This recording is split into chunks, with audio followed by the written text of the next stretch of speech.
Hi everybody, and welcome back to Hearts of Madness, our D&D campaign set in the Forgotten Realms of Faerun and all the other continents on Toril, the world.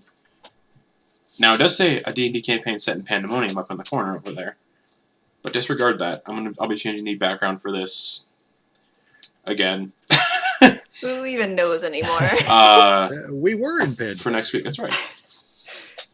Our background should just be picked like those 90s photoshopped images with like a picture of us like staring at the camera and then us staring off into space in the background, just all three of us kind of or all four of us with suitcases because we travel so much. Oh yeah. Yeah.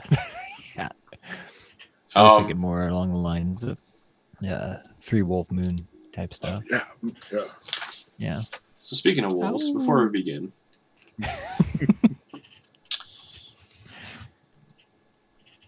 we had a decent amount of people join our Discord today, which is awesome. So thank you. And if you're watching this, you can definitely put an application into our Discord if you're not, haven't done that yet, to join this campaign right here. To fill the slot that we lost, unfortunately. So, you're a fourth player. That said, women and people of color will be prioritized over any other applicants currently. So, yeah. Apply anyway, though. Apply, because we need more players, and let's make this a loving little home for everyone on the internet for D&D, because right now the D&D scene is gross on the social media side of things. So let's make it a nice place. Most of the internet is really. True.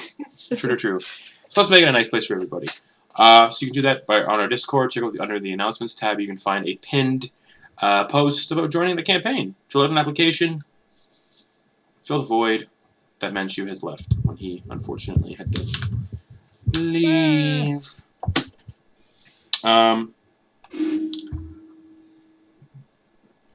And again, we have, if you want to find our podcast stuff for Demystifying DMing, check out iTunes, Apple Podcasts, and Spotify, because next Sunday, not this coming Sunday, but the Sunday after, Sam and I are going to be doing a little recording of the first DM interview for the channel, which will be myself. So I'm very excited about that.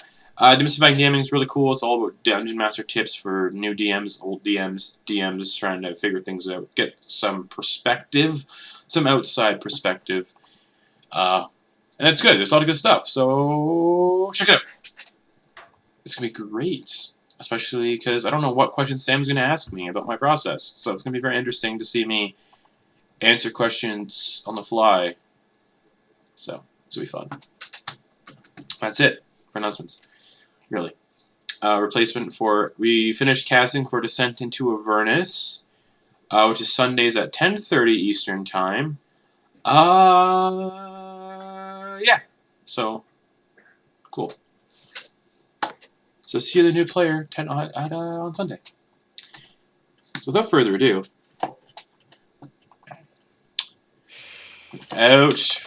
ado, we have a story to tell tonight. We have a story to tell. So, last time, y'all snuck into an Illithid Colony on Pandemonium again. Well, I say snuck in. You guys went to an Illithid Colony on Pandemonium last time to kind of continue your trek through it. And this time, set off the guards who had been set up a little bit differently since the last time you guys had entered. And the guards were alerted. And the guards were called lampreys, human illithid hybrids almost, that had weird lamprey-like faces. And in the combat encounter, most of the party was rendered incapacitated, and Melody was killed. So, the party brought Melody back, immediately used their plane shift device to get the fuck out of Pandemonium. big thing there. Ivecna, that thing. And Oh yeah. and a wizard they were with who was called Keith, who was a blob of just flesh when they met him, turned out to have been a tiefling wizard in life, whose soul was kind of splintered inside Auggan's ring of mind shielding. And after kind of reuniting the mind with the body, he reformed into this tiefling self, and he asked the party if they trusted him when Melody was dead, to which they both agreed yes. He removed his old eye, used that as part of the ritual to resurrect Melody, and then plucked the Eye of Vecna out of the tome that Melody had, and put the Eye of Vecna in his own empty eye socket before teleporting away. The party... Sorry, Justin. I felt like that was... I forgot about it. I don't know how I forgot about that. Point of order. Yeah. Point of order. Don't know how I forgot about that. Pretty important, yeah. Very important. And you guys, upon reviving Melody, were like, fuck this.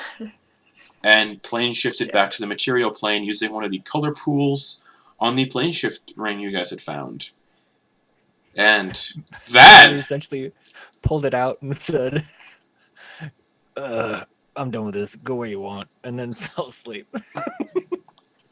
And that is where we're going to be picking up as I play some music to reflect what you guys would be seeing. Now, pray I click on the right song and not on an album that we do not have permission to use. Because that would be awkward. Get you drunk off my humps. That would be so bad if that's what No. I hit.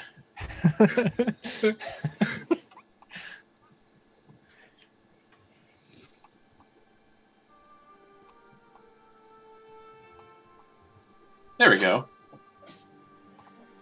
Shout out to Blizzard for letting us use their music. Oh, Yeah, it's cool. it is cool. So, you guys smell fresh air. For And the first time in days. Yeah, turns out, Dungeons & Dragons, you've all kind of met each other and done the events of this campaign. It's been like between 8 and 10 days. So you've only known each other for like around that time. I thought it was longer. Only that long! Less for me. Oh yeah. It's been like 2 days. We'd had over what was it, over 25 episodes at least, and all of that took place in a few days. Yeah, we've only had like 3 long rests or something. I remember that one period where we just desperately needed a long rest, but we had no way of So getting it, so we were just... Yeah, so yeah, you guys smell fresh air. And a much welcomed reprieve from your time in both Undermountain and Pandemonium. And as your eyes all adjust, you look around and find yourself smack dab in the middle of a massive forest, the trees towering up to heights of nearly 100 feet or more. The trees are white ash and beech, and are packed so densely together that the canopy far above is unbroken. There is a light rain, and the ground appears quite moist. Thus, the forest is slightly humid, but not uncomfortably so. It's a nice change. There is no wind to speak of, almost as if it cannot penetrate through the dense forest. And because of this, the forest is still and very quiet. The sounds of your breathing is quite audible. Aside from Melody snoring. Come up, or should we let him rest for a bit? This is quite nice. I like this. So Although far.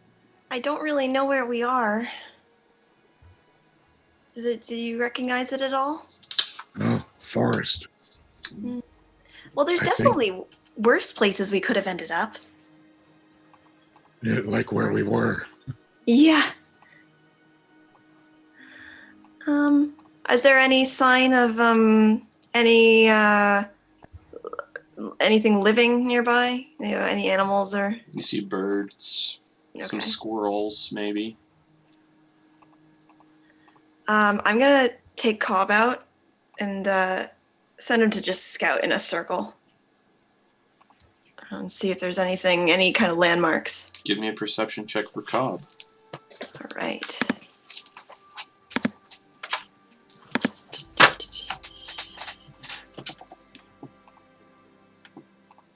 Where's his? Oh, there it is. Ooh.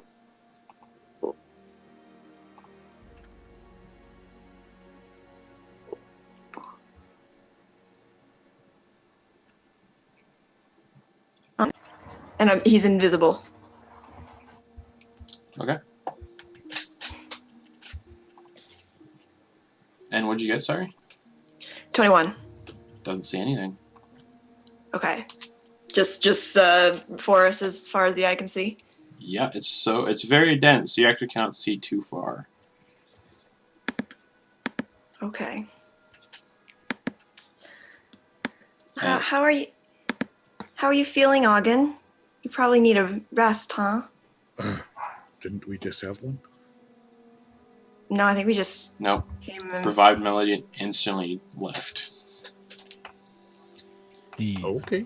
The last time we had a rest was the first time before we went into the Illithid. Oh, Yeah. yeah. And then we through the couple of chambers for the Illithid thing, jumped into the astral plane, went hopping for a while, came back, and we're just like, all right, let's try this again, and then immediately died. Yep, that is what happened. Yeah. How long has all that taken, roughly? Not Justin? long. Okay, so would we be able to take another rest? Yeah, if you guys want to. Okay, all right. Do we want to try to? Should we try to set up camp here since it seems pretty safe? Sure. Oh, okay. All right. Auggan starts gathering some firewood up. Mm. Well, I'm gonna try to see if I have anything that we can sleep on. Yeah, Was because that daffodils all smell?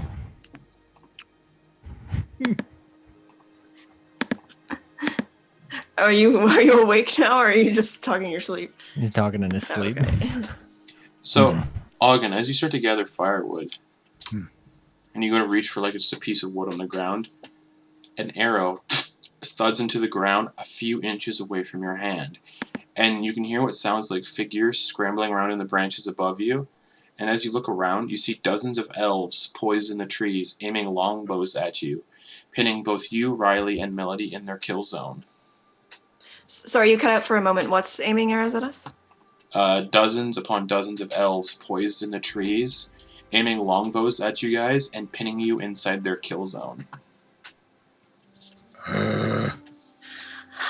Hi, I'm sorry, is this your land? We're not trying to be in anyone's way. What are you doing so close to the ruins of Drannor? Honestly, we have no idea where we are. We just ended up here. We've been sort of plane shifting a bit, and it's getting a little wacky. We just kind of showed up here. The elves start dropping out of the trees, not like still leaving enough in the trees to like have their bows poised on you. Melody's just sleeping. He's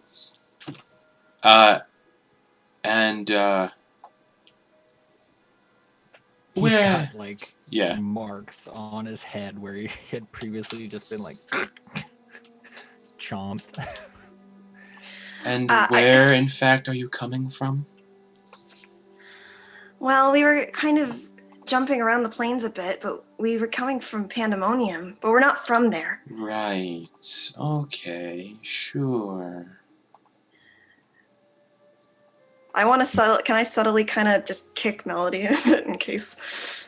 Melody rolls over, turns over, and then farts. Oh. I tried. Right. And this elf kind of nods to the others, and they all start coming out of the trees and saying, We're going to bring you with us. Should you try to fight it or oppose us? Well, we have no qualms killing trespassers in our woods. We won't be any trouble. We don't want any kind of conflict. We're just trying to find somewhere safe. Right. Auggan's gonna hang his axe up on his back on the strap. All right. Empty hands. Yeah. She kind of motions for two of like the burlier elves to approach, and they both pick up Melody. Careful with him. He's had a rough day. We can see that. We're not going to hurt anyone unless you give us a reason to. Okay. You are trespassing in very ancient elven lands, so we're taking every precaution we can. And they start leading Melody's unconscious body through the woods. I follow. Yeah, we go with them. All right. All the elves kind of drop out of the trees. And they all start following now with short swords all pressed into your backs. Mm-hmm. By the way, I poofed Cobb out. Okay. Cobb's gone. So,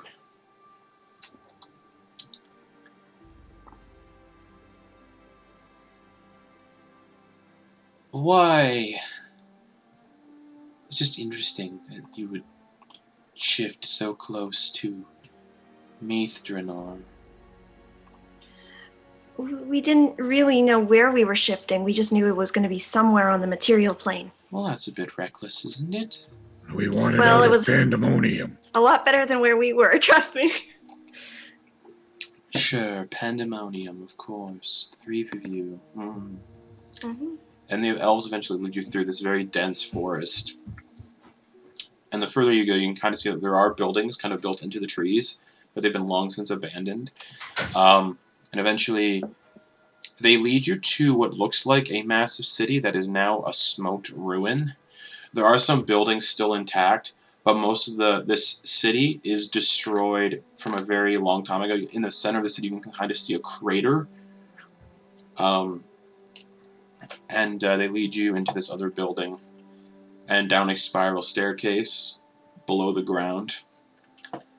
And you realize they're bringing you into a prison, holding cells for the time being. Okay. And they open the cells and they go, you all can share a cell, just no funny business. Unfortunately, we'll have to take your magical artifacts in such an occasion.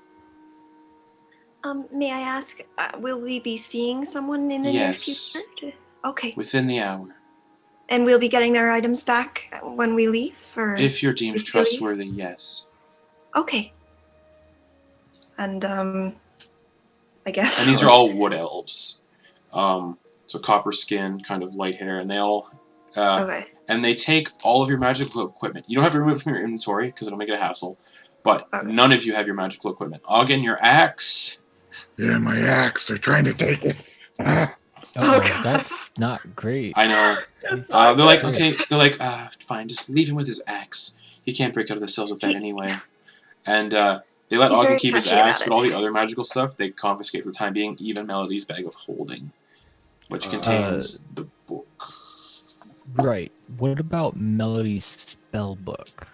Would they be taking that? They'd be confiscating that as well for the time being. Okay. Good to know. Only cantrips. For Melody. So they take all of it and they leave, and then they kind of put you all in the same cell. They close the door. And it's actually not what you would expect a prison cell to be. It's comfortable.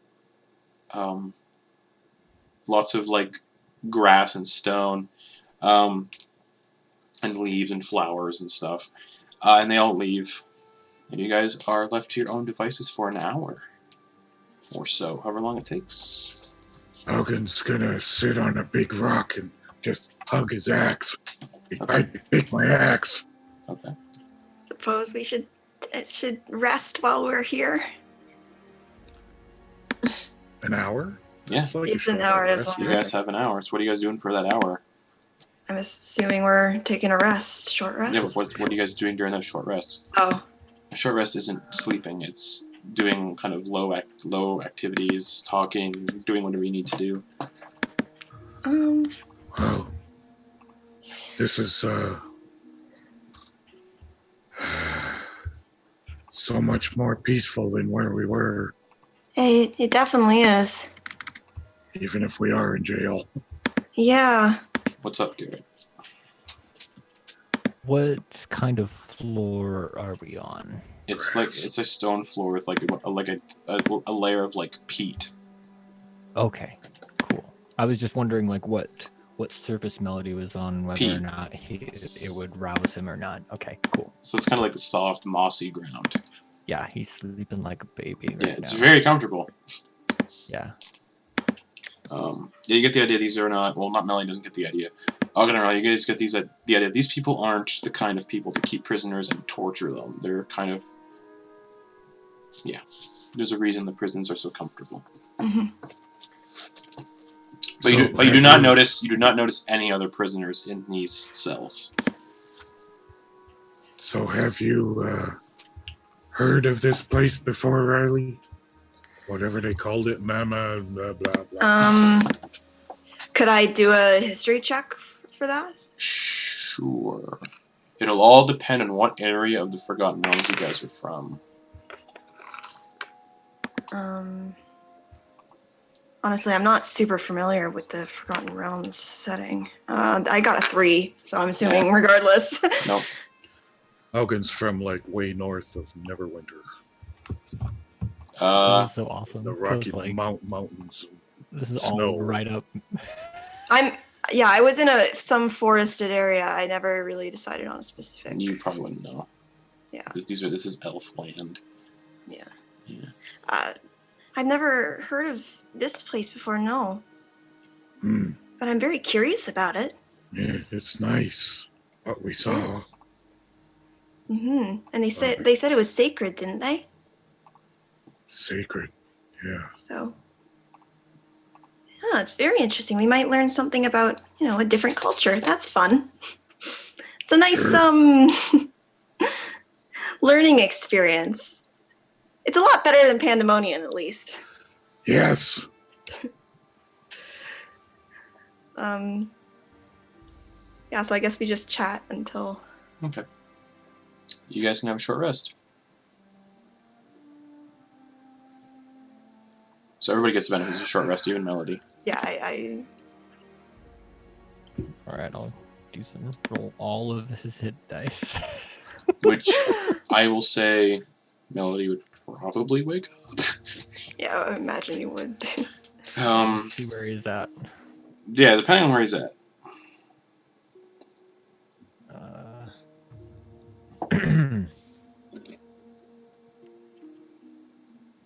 11d6.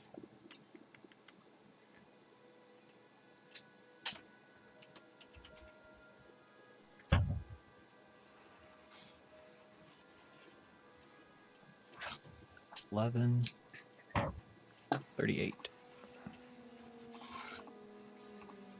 And as you guys kind of like just an hour passes, and you see a figure kind of glide down the steps. They're not floating, but it looks like they're gliding based on how long their outfit is. They're wearing what looks like a kind of robe, a very big, cloaked, hooded, scarved robe, covered in twigs and berries and branches and moss, almost like it's made out of the forest itself. And she kind of has a hood pulled up over her head.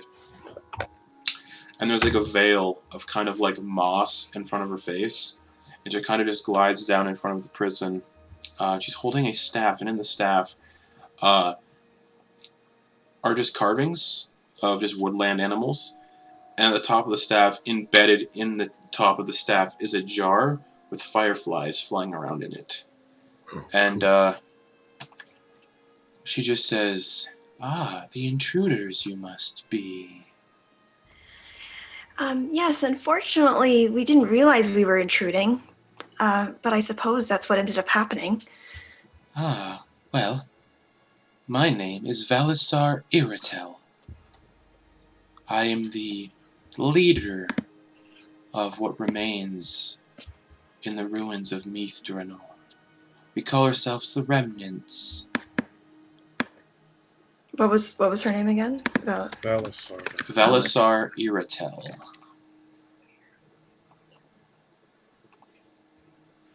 Valessar Iritell.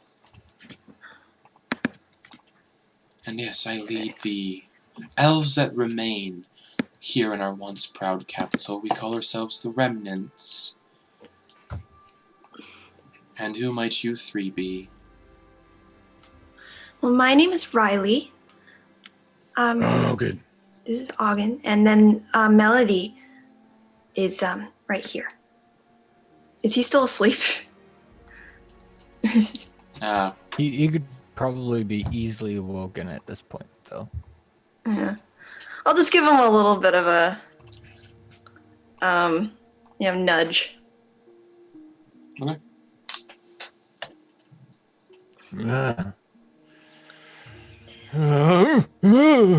It's okay. It's okay. He's gonna pat himself down to find, see if he can find his book. Nope. Where is it? Where? Don't worry, everything's okay. Just don't worry about it. What's going on? It's okay. We've confiscated your goods for the time being to see if you're trustworthy and not a harm to our people. You sort of ended up on our doorstep, trespassing in our forest. Melody's gonna blink a few times to wink out all the blurriness of what he's seeing. Mm-hmm. And, what else? Yes, you're in Drannor. Does that mean anything to History Melody? check. Or would nature No, work? 100% history. Okay.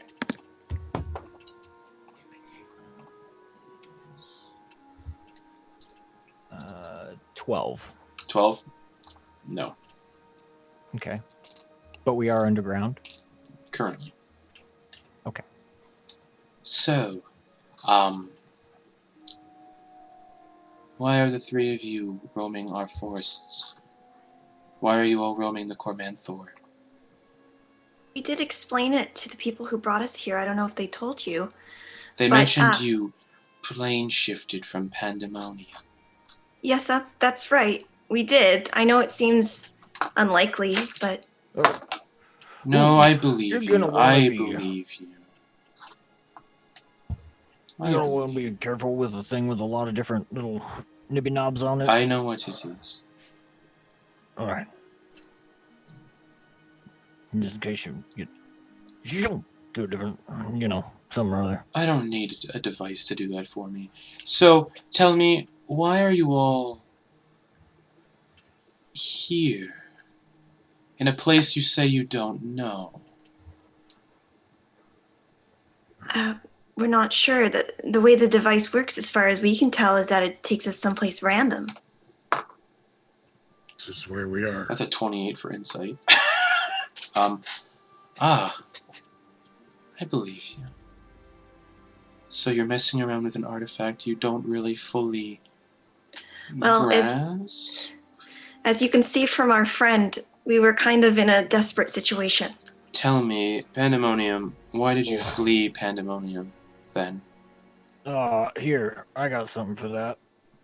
And Melody is going to push his hand against his temple Mm-hmm. Oh, yeah. and make a corkscrew motion and think about the moment right before the thing chomped on his head and just yank the thought out using encode thoughts. Okay. And he puts his hand up, pulls this out. Can you cast encode thoughts, or is that a feature? I can, because I got another cantrip. Oh, okay.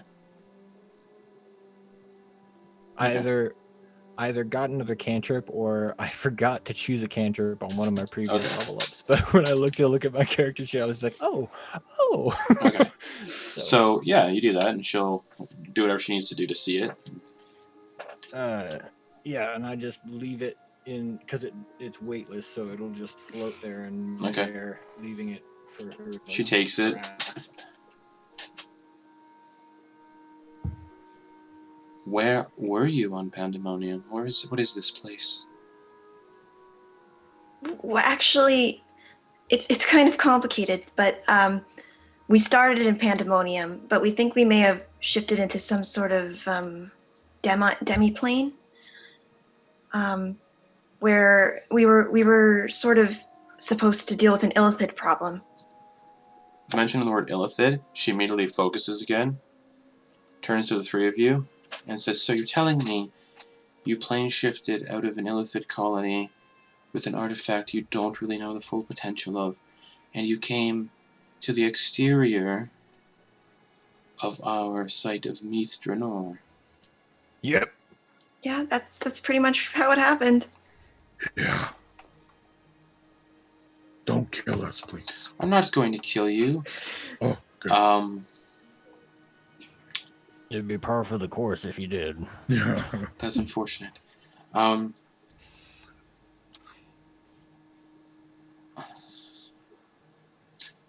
can only hope the Illithid did not track you here.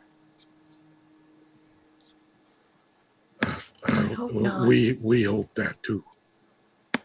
Is that Possible? Yeah, I didn't know that. We didn't think of that. We're sorry. It's always possible to track prey.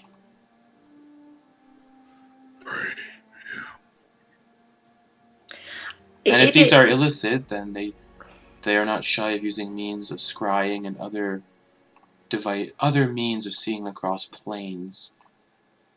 So if you angered an Illithid colony, then they could be tracking you, and if that is the case, they could arrive on our doorstep at any point. Oh, well, what are we gonna do about it? So, here's the thing. We do not have enough numbers to hold back an Illithid raid here in the ruins. And you guys, well, if this is the case, you all would owe me for possibly bringing them to Drannor. So, if you want to be trusted, if you want to wander these forests at your will without being executed or killed, if you want to be deemed trustworthy, I need a group of people, and I feel like you three might just be the right people instead of sending a scouting party through the forests, just in case. We need forces, more soldiers, just in case these Illithid do arrive. So I would need someone to go to Semberholm in the southwest of the forest and explain the situation to the leader there, Lady Ilsavel Miratar.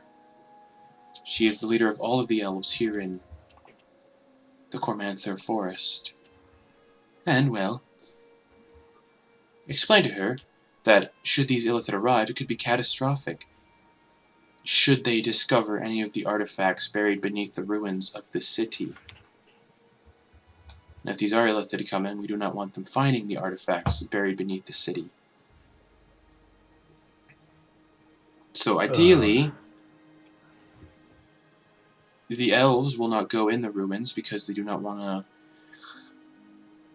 desecrate this place. But we also do not want these artifacts falling into the hands of the Illithid. Here's a question.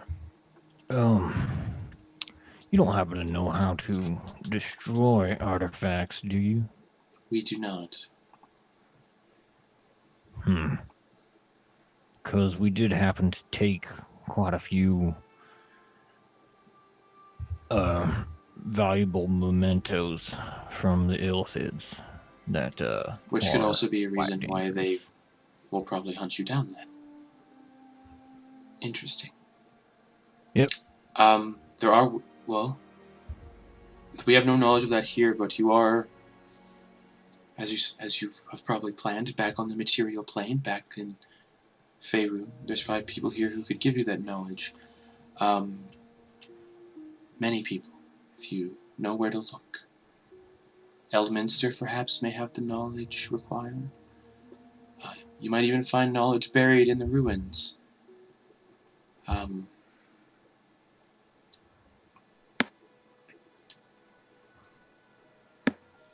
That said, you help us, we help you. And vice versa, and everything in between. Do you know your way through these forests? No. We can send a scout if you would like to go along with you, our head scout. Yes, I think that would probably be wise. We don't wanna like put too much on you. You already have, unfortunately. Right. So knowing that, and Melody's stomach goes. We're not sending you out right away. Should you agree? You do look quite, well, not so great. You may dine with us tonight in my dining hall to explain the situation more and kind of trade information about what may be happening here and going forward. So,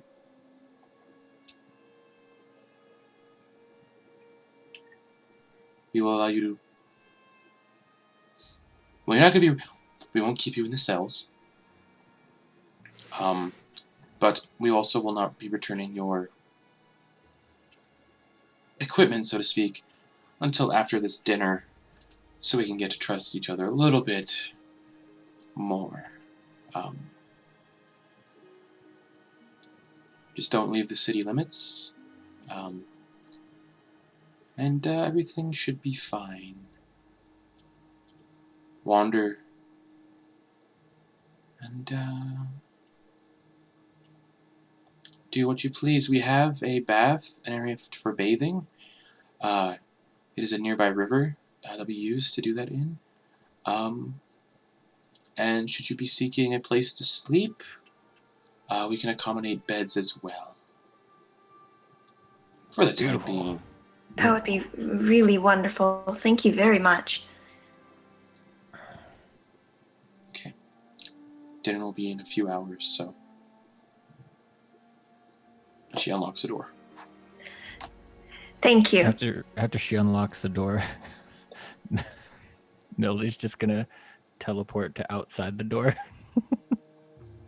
using benign transposition. Oh, okay.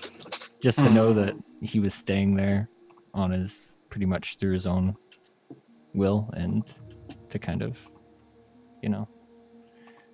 he's not necessarily flexing, like the expression on his face isn't to like flex, but to just be like a humble like nod of respect. Interesting. And she just goes upstairs. I really liked her staff. She seemed nice. Yeah. And she didn't kill us. Yeah, that was really nice. Yeah, from what I've heard about Wood Elves, they can be amicable, pretty decent for trade. Tend to sometimes be a little on the feral side, but like any other creature that's in the wild or person that's out there for too long, things get a little feisty. Yeah. But they're all right. Well, I think should we go and look around the city then, if we have some time? Absolutely. I don't know if I don't know how much they'd allow me to dig around in my stuff, but probably not much. I don't think they want us to have, pretty much anything that would be useful. I have my axe. That's true. Out of curiosity, did they take my focus? They did. Okay. Cool. So cool. so no getting in fights. All right. Well, I suppose we should have a look around, see if we can't get our bearings a little bit more, figure out all the main landmarks of the property, or that of which they call this. She said city. No. Oh, all right. City, huh? Well, let's go have a look. Let's go. So you guys head up the stairs? Yeah. Okay. So you guys head up the stairs. And as you guys come out, there's no door. You notice there's no doors to any of the buildings that remain. There's maybe 6 buildings that stand out of the entire city. The rest of it is a smoke ruin with a massive crater in the center of the city.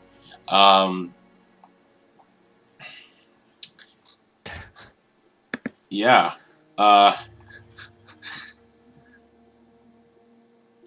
It was a big city. Very big. Probably bigger than Neverwinter. Ooh, and now it is, like I said, a ruin. The kind of forest is almost like reclaiming it. And there are maybe... It looks like it might have at one point housed tens of thousands of people. And now maybe no more than 100. And the buildings are all... Most of them are demolished and destroyed. Again, reclaimed by the forests, surrounding forests of Cormanthier, which is what the elves were calling it. In the crater, you can see debris that has also slowly been reclaimed almost. Actually, no. The crater is actually bare of any plant life, almost like plant life does not dare grow near it. And you see what looks like black, sort of stone and steel embedded. Sorry, black stone embedded in the crater. And it looks like the crater is also spans the entire city that is not destroyed. So there's a lot of reclaimed city, but in the center there's just a huge crater that looks city-sized almost. So is this the city has people in it? It's sort of a ring around that crater, basically? Yes. Right. And whatever is not in the crater is reclaimed by the forest. And the crater is city-sized, so, yeah. And when we walk out and, look into it, are there stores? Are people, what are people doing? No stores whatsoever. It all appears to be homes, and that's it. A few guard towers, but that's it. So they are living in houses, not living in the trees or something? They're reclaiming some of the ruined buildings as houses.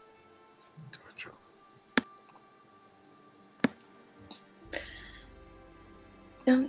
Should we just walk around for a bit then? Yeah, that sounds like a good idea. Now that we're above ground, can Melody, because of Melody's time, that he had previously taken in being a hermit and bouncing between his studies and hermitage, does he recall any lore about the type of landscape or And maybe any other creatures he sees around or plants. Like trying to figure out what these plants are that you can see? Or... Yeah, like if, for instance, if he sees a certain type of plant, would he know based on that, like where he is on the continent? Yeah, give me a nature check. Okay. That is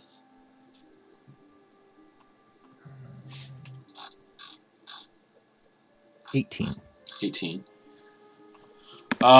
So, judging on what you see in terms of plant life, you see things like blueberries. Yeah, you see blueberries where you are, bluegrass, zebra grass. For trees, again, you'd see cedars, probably elms, firs. Nice. As for where you are on the continent, to get a kind of a rough idea, you would be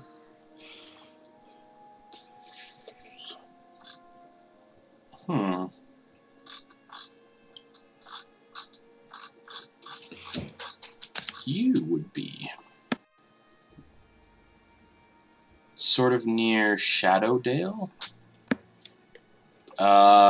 Basically, let me pull up my Faerun map and I'll give you an exact sort of idea. Cool. You would be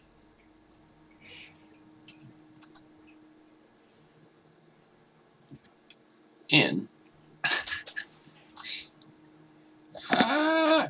sorry, but I can't find my map. On the continent of Faerun. Sorry.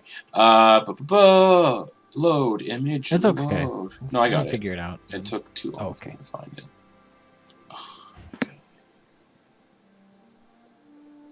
There we go. Okay.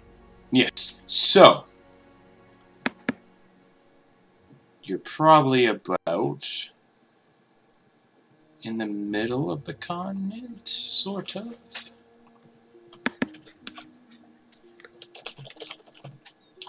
All right. Oh, Melly's gonna take a deep breath. Stretch. You'll hear like a bunch of joints make popping noises.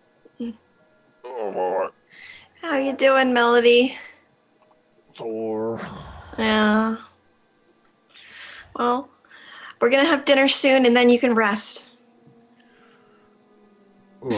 Melody just looks at those blueberries that he saw earlier, and he just kind of starts like shuffling over there and looking around. Okay.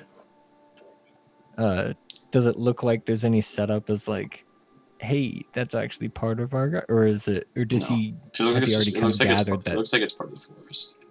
Okay. Like, all right, so they're definitely a free range. Yeah. People.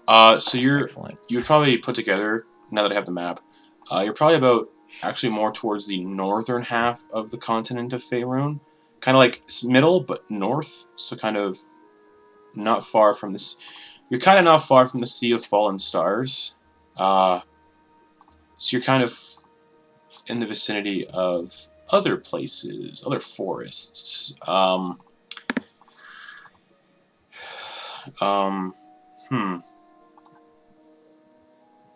Where's Melody from again? Wherever there is likely forests with gnomes and giants. I can't recall exactly, but that was like his whole thing, was that he would break away from his studies and just go off to travel in the forests with like forest gnomes and. Okay. Yeah, you're probably not anywhere near that. Cool. You'd most likely be in a place you've never been before.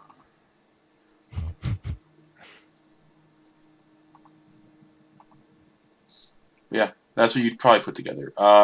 Actually, all of you all kind of met in Waterdeep and Undermountain. So you all would have had at least traveled to Waterdeep at some point. You would know Waterdeep is on the western coast of Faerun. And you're now you can kind of put pieces together based on the plants and wildlife and everything. You're sort of in the middle of Faerun now, the middle north of Faerun, so you're very far from Waterdeep.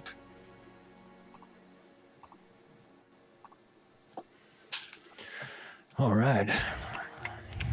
Just purplish purplish blue, just on his lips from the blueberries he's been eating. Okay.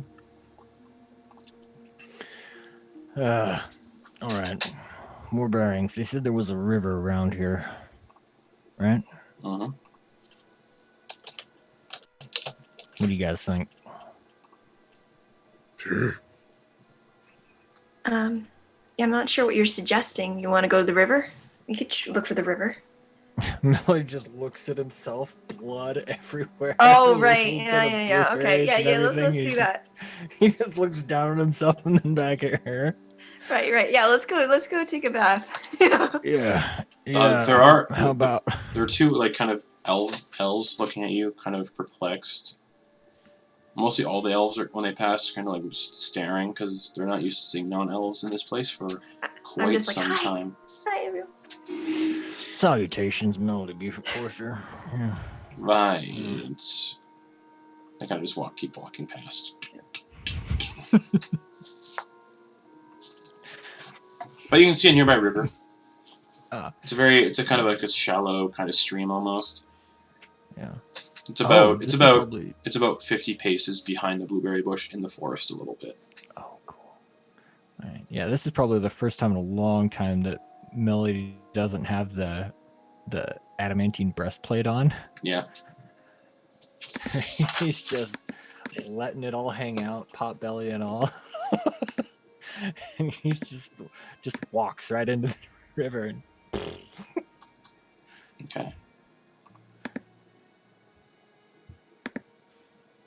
And he just starts washing himself off. Okay. What is the temperature of the river? It is warm. Oh. Nice. Interesting. Feeling that. You get the idea, there's not a lot of breeze that gets in here. Even with that huge crater, which you would imagine would have destroyed the canopy, the trees would have regrown around and up. So like I said, unbroken canopy, so wind does not get in here. So the humidity from the moisture and the rain would make the water slightly warm. Is this upstream or downstream from the crater? It is downstream. Oh, we are downstream from the crater. Is okay. The river doesn't go anywhere near the crater. Okay. Is there anything that signals a end of the city? You know what I mean? Like a city limits? Not that you can see. Okay. No fences. Hopefully we're not outside. Are there still buildings around in this area? Or Nope. We oh god. Okay. Well, let's be quick. If Melody keeps looking off into the distance upstream, he doesn't get any inclination that there'd be mountain or volcano that this is directly coming from, right? No. Okay. Cool. All right. Finishes cleaning himself off. Man, I'm kind of wondering what stuff he actually has on him since he put most of the stuff in the bag of holding. Bag of holding. Yeah. The only thing he wouldn't have in the bag of holding, I imagine, would be his tobacco, his soul tobacco, and his pipe. Which do you think they would gather that his pipe is an arcane focus? If it's an arcane focus, then yes. Okay, so they would have figured that out and they would have taken it, probably. Yeah. Yeah, okay. Do you think they would have taken the soul tobacco? For sure. All right. All right, cool. All right, excellent. As you're all bathing, though, across the water,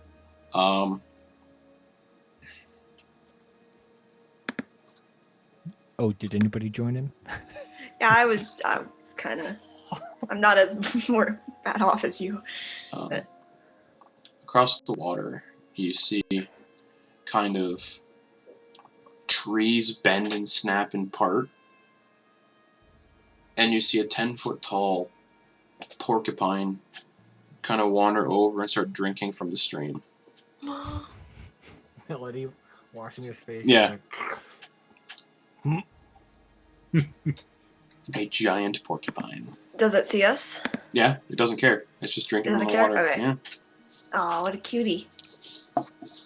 The quills look like it could impale a full-grown human. Yeah, that's adorable. Yeah. And kind of gets its fill of water and just kind of looks at you all dopily and then turns around and just wanders back the way it came. Well, being as Auggan pretty much only wears a loincloth and boots, he took his boots off and wiggled his toes in the grass and then went into the water. He did leave his loincloth on. Okay. Because it needed cleaning too. Yeah, you guys get in the water and it's very warm and soothing and relaxing. None of you have bathed in days. It's only been 8 days since this whole thing started, so... Maybe weeks in Auggan's case. And yeah, for the first time in days, you guys can relax. You know, Phyllis. Mm-hmm. I think I might be done. What do you mean? I heard Melody. This whole thing. I mean, Auggan, you were there. You caught me right after a whole bunch of people died. So a whole bunch of people died since then, and 8 days. So much death. Lost lots of friends, buddy. I mean, I started this whole thing in search of knowledge, and you know, now I find it. I find more knowledge than I could probably learn in a lifetime in that book that I found. And just as quickly it's gone. And I feel at peace. I guess what I'm saying is I need time. I don't think I can do this too much anymore. Time for rest. Yeah. Well, you've gone through some very difficult situations, so that's understandable. I mean, we all have. Yeah. I met you, Melody. First thing I told you is I want to go home. And you know what? My home is only a few 100 miles that way. You kidding me, right? Dang. Auggan, I am so sorry. We could have all gone back a lot sooner. But my desire for more, for knowledge, led me to my own death. Yeah. I really don't know what to say. I'm sorry that I didn't recognize this part of myself earlier. Do not apologize to me, Melody. You saved my life more than once. Hmm. I left my home to become an adventurer. And man, we've had some adventures. Even just the last 8 week. days. Just the last week. I am bigger. I am stronger than I ever was. And I have my axe. No. Now that I oh boy. Now that I look at you, you have.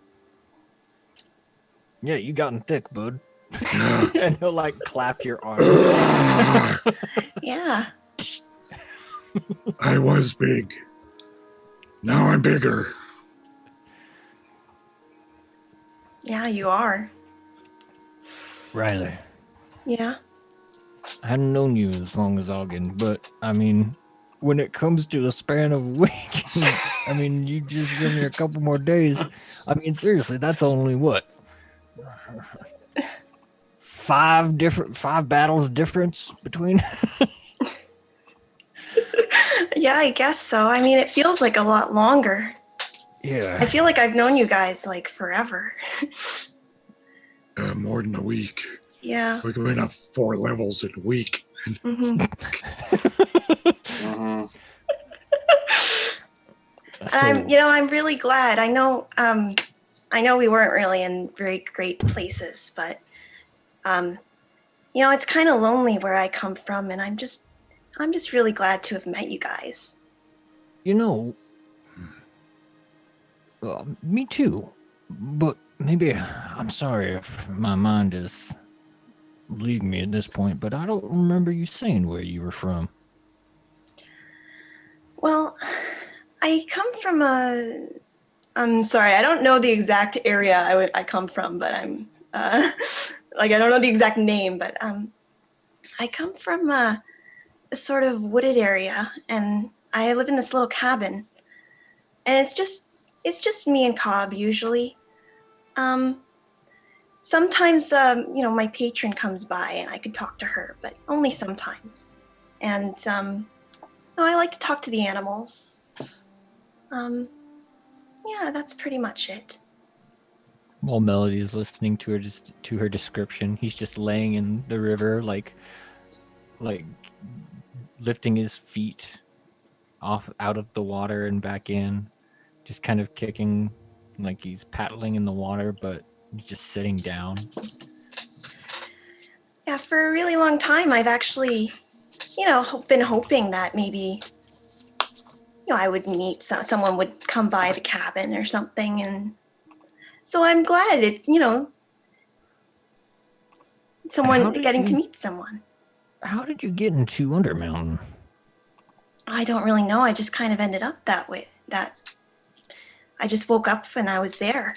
Yeah, me. Yeah. That mad mage guy did something to us. Yeah. Where I'm from is pretty far away from other people, so I don't know what could have happened that would have led to that. Damn. I was running through the woods, and then I all of a sudden I was a baby. That's right. In the Undermountain. I was in the woods. I was in the cold wood. Yeah, since you did join up, you have grown quite a bit. Yeah, I forgot about that baby thing. That's very strange. Yeah, strange circumstances, indeed. I thank the Mad Mage. I meet you guys. Yeah, curious one. That guy is, who knows? Yeah. Oh, dang! I wonder how long it's been since Yeah, we should probably Like go if any back. time is no. Oh. If any time difference has changed since we've Oh. been back on the material. Yeah. I That's a wonder. good point. So, I can make this easy. I'm not going to tell you, but the year that would have been when you guys were in Undermountain and everything else Yeah. was 1493 DR.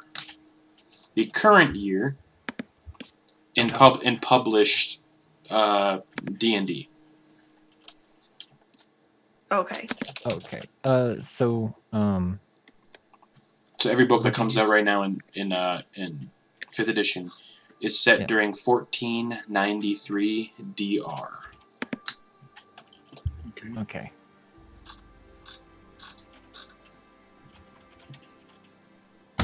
Excellent. So thank we you. didn't reappear back in the past or in the future or something. I don't know. We don't know, right? Yeah. How can we tell? All right. Oh. Feeling Well, a how little you guys? feeling a little bit better? Now you've taken a Uh, bath? Now we're taking a bath, most definitely.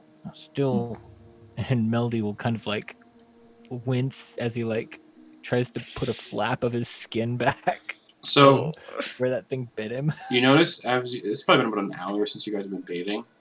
Yeah. You notice your wounds are closing and healing.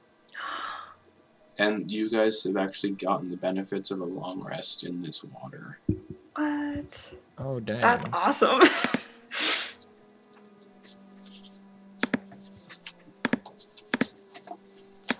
Man, that's great. So I guess instead he goes to like Put it feel back at the up, spot yeah. where he knew that there was like a significant chunk of flesh that was hanging off before, and he's just like, Does he still have scars? No. Oh, wow. Actually, I don't know if... No, long rest would not heal his scars, so there would be scars kind of on his face a little bit. Yeah. When his beard grows back, I imagine there's gonna be some spotchy. Mm-hmm. Yeah. Oh, yeah. Only magical healing can doesn't incur scars. Okay. So actually, no, there would not be scars because this is magical healing. Oh. I just realized. Oh, Yeah. Oh, yeah, good point. Yeah. You look a lot better. Wow. We're gonna have to ask about this river, or maybe don't ask about the river. I don't know which would be the best course of action, honestly. Well, I just hope we haven't gone past the city limits. We're not supposed to do that. But I think it's close enough that they probably realize. If we look back, we can probably still see everything, correct? Yes. Yeah. I think we're fine as long as we're in nice shot. Yeah, okay. And at this rate, it's probably getting a little... Like, even though light doesn't really penetrate this forest, it does look like through like some rays of light coming through the canopy, even though the canopy is unbroken, you might get the idea it's turning to dusk. Well, what do you guys say we gotta make friends, and hopefully, I mean, I have some things I can do to, buff up their defenses, maybe, in case these Illithid do attack. They seem like nice people, and if we did bring the Illithid on them, I'd like to help them out as much as we can. Yeah, me too. Me too. I'm ready to fight. Once we resolve this, I think I might settle down.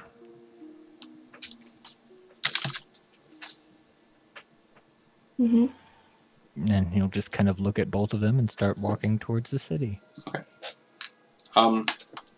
You can see a good cluster of elves, maybe 40 or so, kind of entering this sort of building that is lit by floating purple lanterns.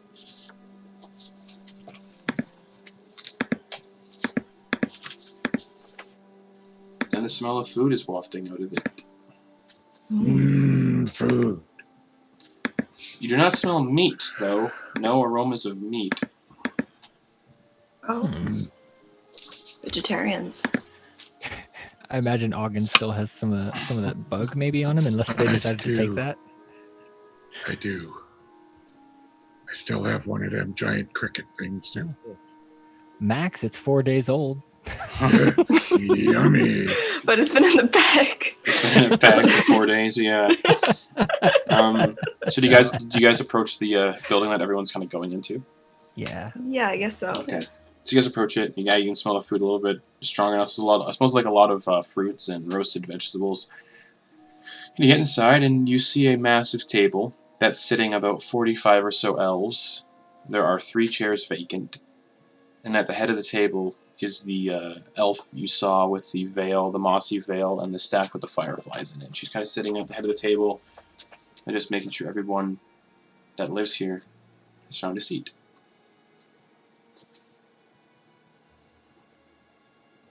And she looks up to the 3 of you and says, "Ah, you've decided to join us. Please, sit." Well, thank you very much. It Thank smells really good. Auggan sits. Melody will nod to them respectively and look at them as he starts to cast the passive spell message. Okay. And she's just gonna message Auggan and say, I mean, nails can find everything, but let me do taste test. Auggan just looks at him and nods. Okay. You take a piece of the food and it tastes fine. Oh, so there was, did it look like there were spots for us? Yes, 3 vacant chairs side by side. Okay. And were they markedly put away from the rest of them? No. Like just kind of amongst them? Yep. All at one big table. And no one's plates are set. All the food is piled in the middle of the table. Oh. Well, then I'll wait for them to... Oh, when you say the plates aren't set, there aren't any plates? There are plates, but there's no food on them. Okay. So I won't grab anything until I'll wait. So she motions for the 3 of you to sit down. I sit. Sit. And she claps her hands together and the food starts to levitate a little bit and starts to go onto people's plates, like dispersing itself on people's plates. Vegetables, like pumpkin. There's like a pumpkin. You see like roast pumpkin stuffed with other vegetables and rice, kind of baked inside the pumpkin. There's like roasted apples and potatoes and carrots and just greens. No meat. Well, this is a lot better than the mushrooms. And lots of pitchers of wine. Ooh. Would Melody know if it is uncommon for them not to be like hunters and do that sort of thing? You don't know. Okay. All right. Where's the meat? We don't eat meat. Don't eat meat. Meat Okay, makes you fat. No, that's a joke. We don't serve meat. We don't believe in... We just don't believe in it. We will not stop others from enjoying it, should they choose. Auggan shrugs and just kind of starts eating the vegetables and fruit. Okay. He's not going to be a pain in the butt for right now, anyway. You have some interesting wildlife around here, don't you? We saw a interesting, prickly-looking creature. A giant porcupine. Yeah. There are far more interesting creatures that dwell within Cormanther. Mm-hmm. Dragons. Those are rare, though. Very, very not common to stumble across those. Spiders, bats, foxes, bears, among other things. Very interesting. About them dragons. Yes. Would they be of the chromatic or metallic persuasion? Both.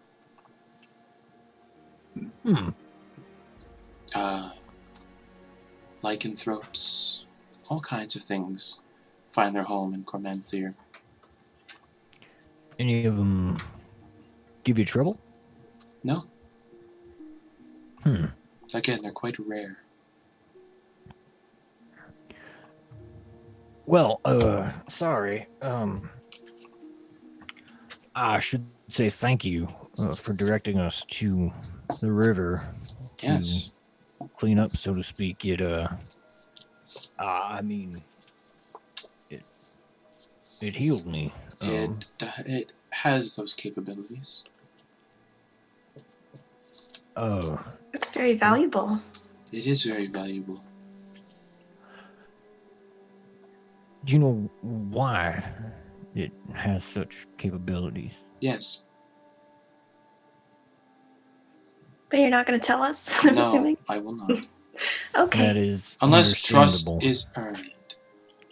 Yeah, We do not want people that is flocking. We do not want people flocking here to use the river. Completely understandable.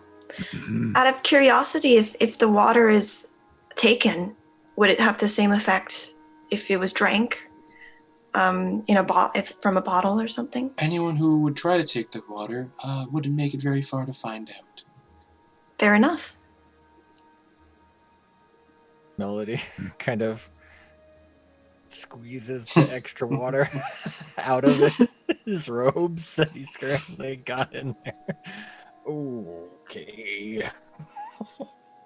He doesn't have prestidigitation like most wizards. Oh, I'll He's just press. like- I'll prestidigitation him. So, I think for trust to be earned, we should get to know each other a little better. So I'll say, do you have any questions for me? One question at a time, and then I'll ask a question, and we can go back and forth, just like that. Very good. Auggan, you go first.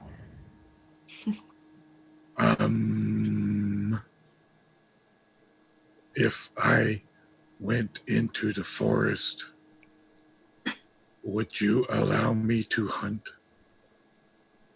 Yes. Thank you. Just don't. I We need just don't meat. want eradication of species. No. I preserve the wildlife, but I have to eat meat. Yes. Thank you.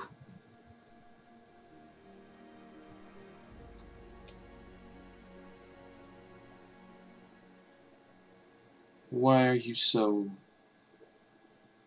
calm about your imprisonment? She asks it to all three of you. Because it's much better than where we were. Pandemonium is Yes. not a nice place. It is not. Especially not the specific part of it that we were in at that moment that we came here. Yes. Yeah, believe it or not, the most comfortable lodgings we could find were the remnants of a purple worm. There's much nicer food here. Yes. There is not much life in Pandemonium to feed oneself with. All right. Despite being in jail, I got the feeling you were not dangerous to us at that moment. No. But I can be dangerous should I need to be. I believe that. We understand that. So with your supervision, I believe I do have some spells that might help if we are attacked. Oh, I believe 100% you do. But Okay. again, trust must be earned. Okay. Is there anything else I can... Is that your question? Mm, let's see. I have one if you... What? Yeah, go ahead, Rylie. I would like to know what happened to the city. Ah. It's a story we do not like to tell, but we will tell it. I would appreciate that. 6 years ago, the flying city of Thultanthar crashed into myth Drannor, destroying both cities. And the remains are what you see before you. During that time, the rest of the elves, who we are asking you politely to go find in Semberholm, are the ones who fled during an event called the Retreat. We remained to protect this ancestral capital and to ensure the artifacts that may have survived the destruction do not get taken. We will be here till our dying day, each and every one of us.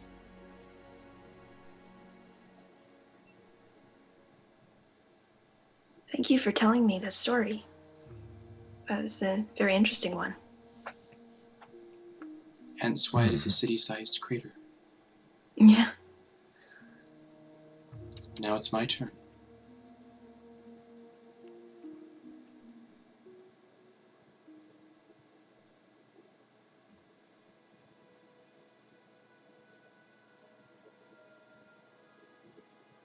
What do you seek?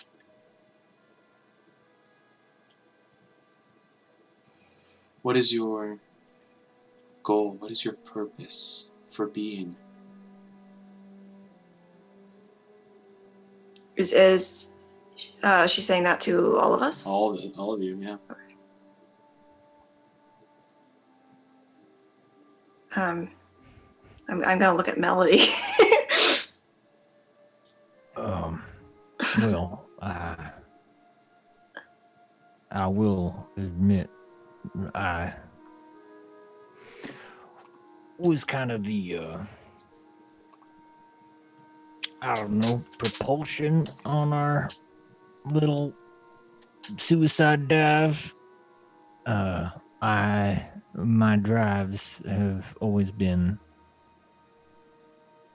well, not always been, but I go through certain periods of time where I aim to learn, to accrue knowledge, and then other times where I have gone into hermitage. Now, this happened to one of them times that I just, stick my hand a little bit too far in and got stuck. And just instead of going back out, I just dug in deeper and deeper. And I drug these two along with me. Could have left. There were times where I could have left, but at that point, I just kept on moving.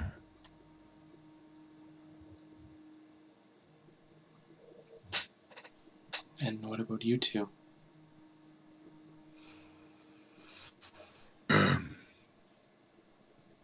2 weeks ago, I would have said all I wanted was adventure. I've had enough adventure in the last couple weeks to last me for quite a while, I think. I think right now I want peace.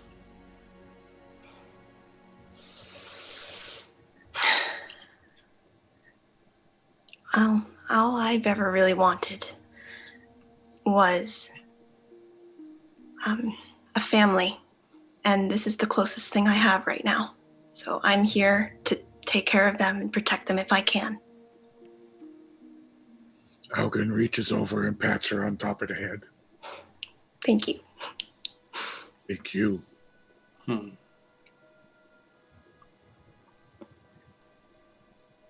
Good.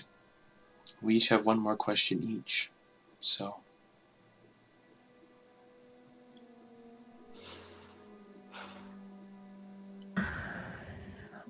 Well, I suppose it's my turn.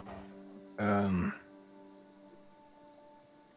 don't see anybody else among you other than wood elves.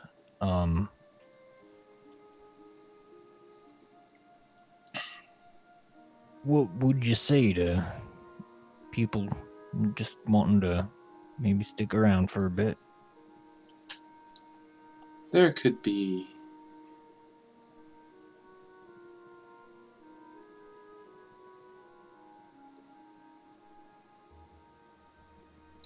exceptions made.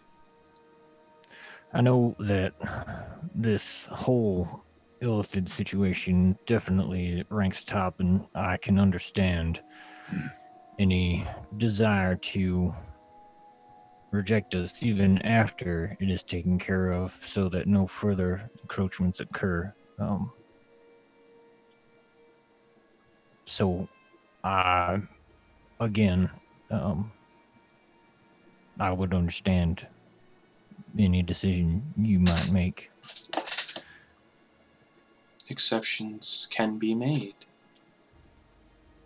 My turn. Meldo will grab like a bit of the pie that was just put on his plate. He's kind of just like, You all smell. Well, not smell, but I can hint traces. Why do you all have traces of a methyl on you all? Well, I don't know what a methyl is, but we were jumping through a few different planes not too long ago. So it's possible we could have picked something up. I'm not sure what... That's not how a methyl works. Well, I'm not sure what that is. It's a very potent magical effect, usually created by a group of spellcasters to protect and ward a large area with numerous powerful enchantments. The name Drannor is named after once being protected by a methyl, and I can sense the potency of a methyl on all three of you. Owen starts looking at himself, wondering what this... Does this ring any bells? Still only got my axe, my loincloth, and my boots. They could permanently alter the weave to create an area where the normal rules of magic no longer applied. It can restrict access to warded areas. For example, in Silvery Moon, its methyl excludes evil dragons. Now, unfortunately, there are sacrifices that need to be made to create a methyl. And unfortunately, the methyl that once protected Drannor was destroyed 6 years ago, was destroyed quite some time ago. how?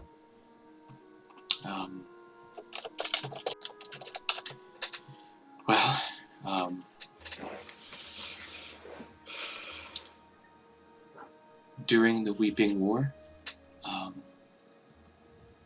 when the city fell to demons, and eventually centuries later is reclaimed by an elven crusade led by Severil Miritar, before falling into ruin once again when the city fell and destroyed it. Oh, so the city falling on top of it is what destroyed the artifact. No. The methyl was destroyed during the Weeping War. And if the methyl wasn't destroyed, well, you wouldn't see what all this is right now. The city that fell from the sky wouldn't have destroyed Drannor. But And that was about, well, let me do the math in my head.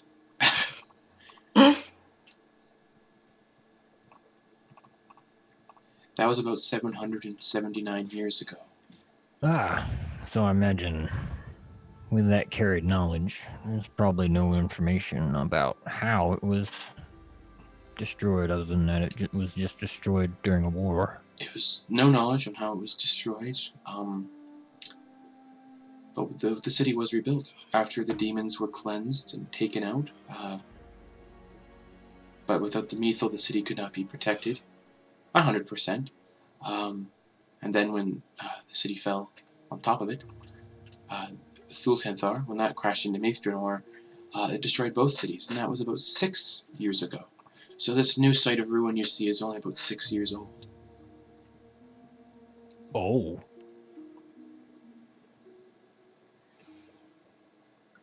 And we're carrying this mithril stuff? Yes, the Mythal, I can sense it on the three of you. Did you all ever encounter a barrier of potent magic? A ward, almost? There was a barrier in the Pandemonium. Oh, I think Melody's. Madhouse. Melody prepares a couple strands of thought once the first time they encountered the barrier and watching it zap, disintegrate whatever was tossed in or against it. Yeah. And then he's going to pull out a separate one with an image of Endesmon. And after pulling them out, he'll kind of push them because they're kind of like 0G. Yeah. He'll kind of push them in her direction and let them float to her. Okay. She collects them and looks through them and says, that is indeed a Mythal. A Mythal in Pandemonium. That is very interesting. It was an odd place. Now, usually the creation of a Mythal sometimes requires the willing sacrifice of the lead caster. And as a result, most Mythals are named after the creator. And Mythals do have a tendency to corrode over time. And if not maintained, they can become corrupted.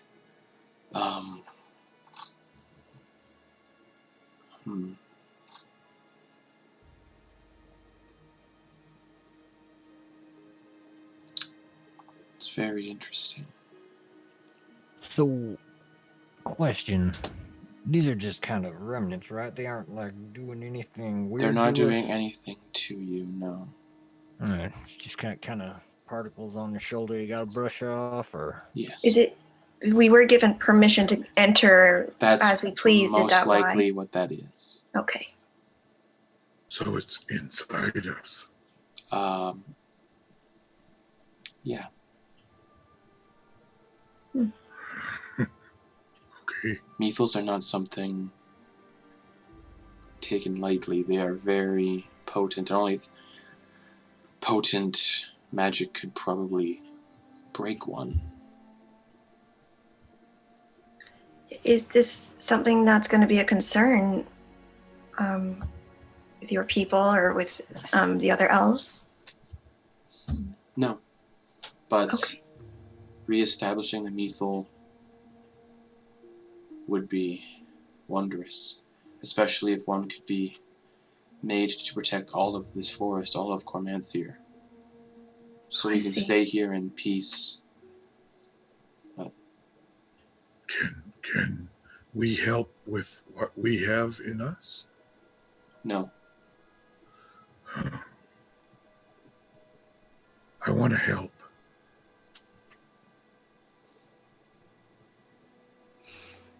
Unfortunately, not many of you three can.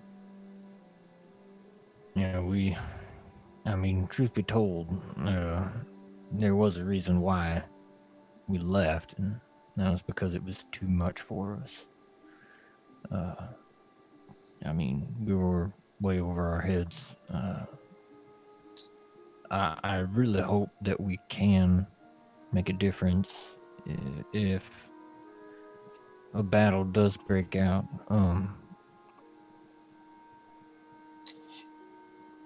This does Yeah. bring me to my next point. You said you asked if there was a way anyone else could sort of stay behind.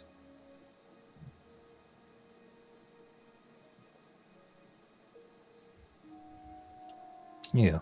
Funny enough, the Mythal that protected Drannor was always described as one of 4 known wizard Mythals. A Mythal created by a wizard. And it was created in 261 DR. A very long time ago.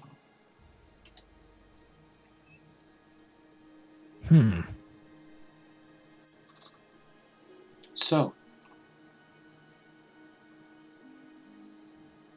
here's my offer to any of you who want to remain in any capacity. But I have a sense only one of you will.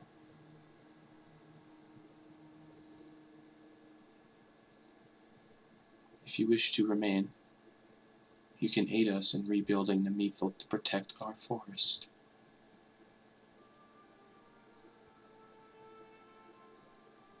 It will not kill you,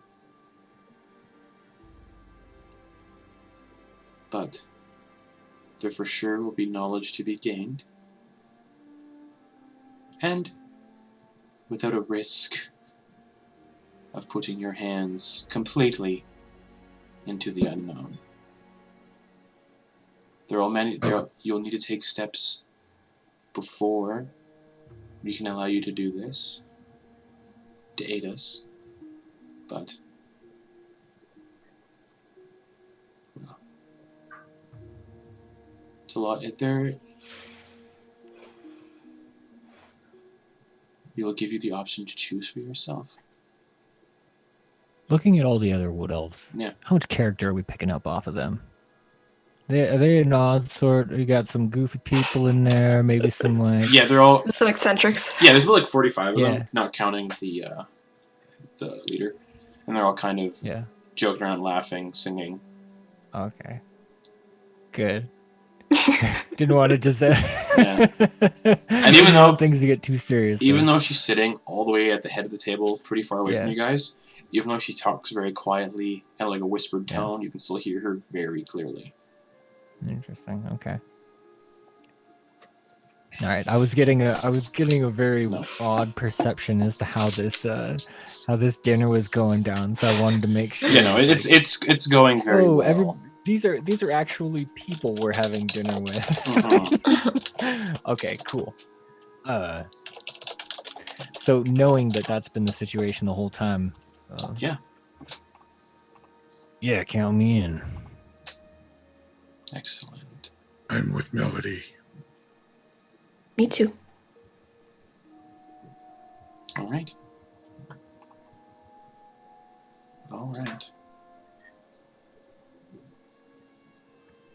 Now, Auggan looks at Melody and goes, You're our wizard. This has to be from you. Well, I mean, I'm here to help. maybe. we will say, as I mentioned, the person who chooses to create the Mythal and focus their potency, their magic into it, will die. We do not expect you to take on that task. And who's she looking at? You. Oh, okay. Wizard man. Aid us in the So, Mythal, but again, you do not have to be the creator. All right. Yeah, I mean, that was... Well, what did I just agree to? just gonna... We would not force you to make that sacrifice for us. Well, it does seem like it requires a certain willingness, anyway, especially with all of the positive energies I have picked up on since coming to consequence here. Yes, that said, other things, like I said, will need to be dealt with before the Mythal can be created. The corruption that still lingers in the city needs to be dealt with. And should any Illithid show up, well, I think we should deal with that all first. No, it's gonna take another Okay. Do you have- maybe try a little bit of the wine this time Okay. too. It's very good Now that wine. things have gotten a Very bit good lighter. wine. Yeah, now Like- things have gotten a bit lighter. He's kind of double fisting. Yeah, it's almost like this wine. Yeah. This wine has been made for 1,400 years or so, so they know what they're doing. I've been sipping wine too. Mhm. Oh. Do you have any sense of if the Illithid did decide to stop by, where they might come from? Probably exactly where you were deposited. Right. Okay. So Should we set up a guard there? A watch? I will be sending scouts there to do that. The scouts that you encountered in the woods, that will be them. But we do need more forces if an Illithid raid is to come here. I can help. You want us to go to the other city? I want the three of you to go to Semberholm. This will be the way we can gain our mutual trust. Gotcha. Sundrival, was it? Semberholm. Oh, God, I got it so wrong. Semberholme. Sember.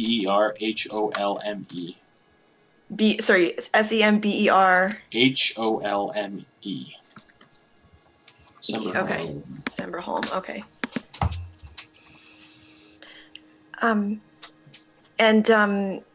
This city has a good relationship with Semberholm, I'm assuming? Well, yes.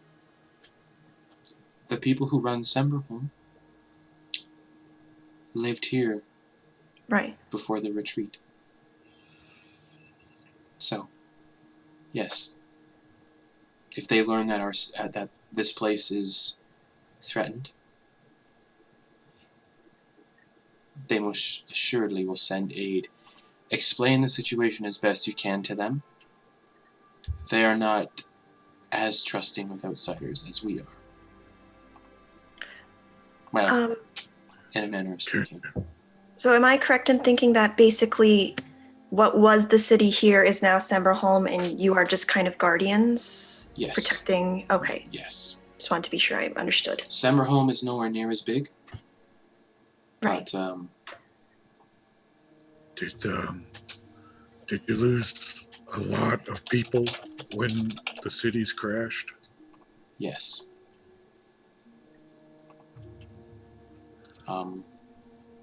Quite a lot. Can you aid us in connecting with the people of Semberholm? Is it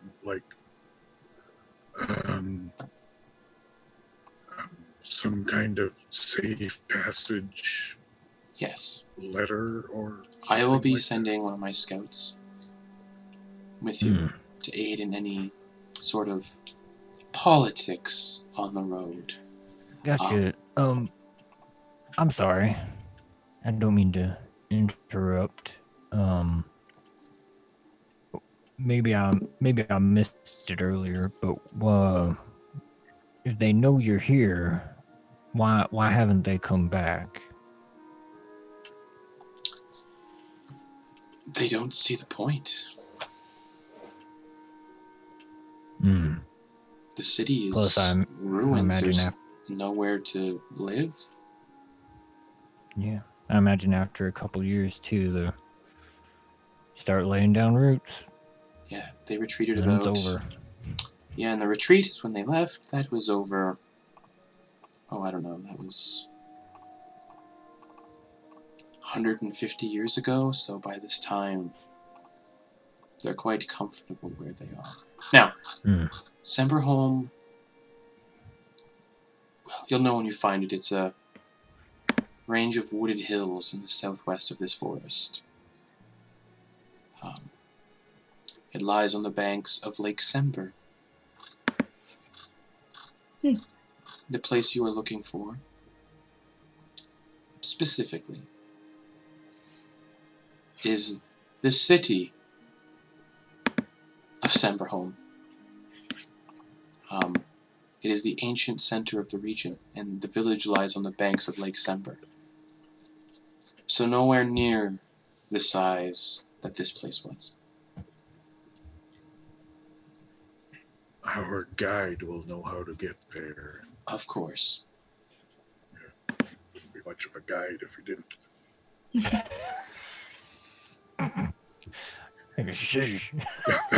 sorry.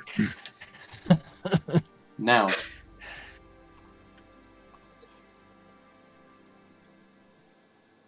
enjoy the feast. Thank you. Thank you. And she gets up from the chair and just leaves the dining hall. I like her. She didn't eat anything.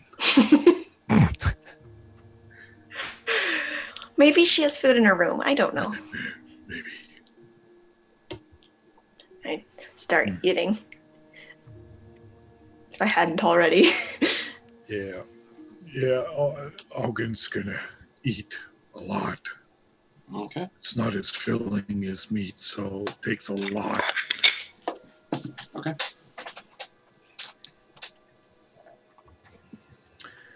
And maybe a glass or two of wine. All this talking about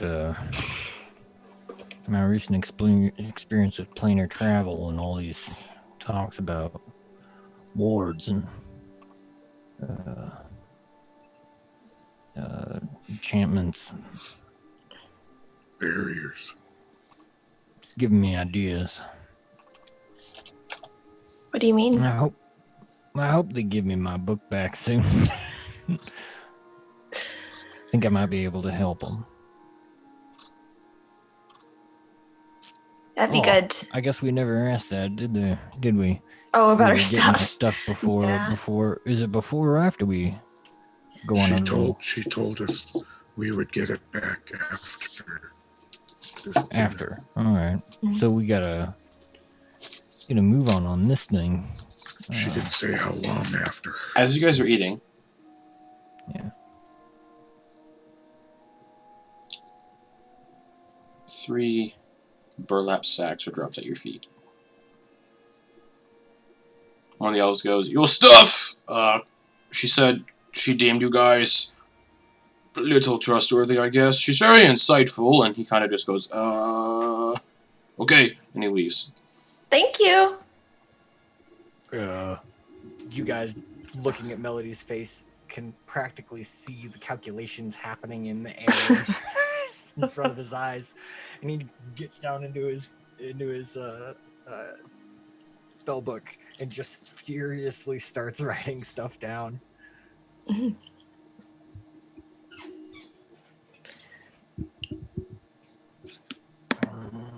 Auggan opens his bag up. There wasn't much in it, but he puts on his cloak of displacement, and this time he puts back on the ring of Featherfall and not the mind shield ring. Okay. Yeah, I guess I'll just take all the stuff that I'm attuned to. Okay. Oh wait, do we have? Because I'm attuned to the Ring of Featherfall. So do you? We had 2 of them. We switch One of it them around? meant you had one too. Ah, I see. Okay. Yeah, I've had mine. My mother gave it to me. Ah, I see. Okay. I fell down a cliff when I was really small, and she didn't like that idea, so she got me a ring of Featherfall. I have worn for my whole life on my pinky That's finger. adorable. I thought that she was just clumsy. Didn't want to drop you on your head too much. No, my mother was wonderful. And as you guys kind of finish reacquainting with your gear and the dinner starts to wind down, elves are like patting their bellies and getting incredibly drunk off of wine with the event of a battle approaching. A lot of them haven't seen, you get the idea, a lot of them haven't seen conflict in a very long time. And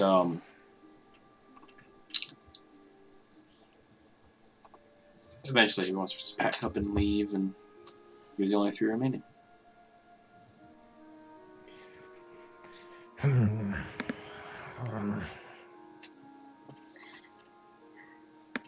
Working hard, Melody? You coming up with something good? Oh. No. Okay. I'll leave him to it. Should we... Auggan, do you want to ask where our beds are? I suppose we should. Is there anyone still around? Nope. Okay. All right. Well, I guess I'm gonna get up and I'm gonna open the door and just kind of look around.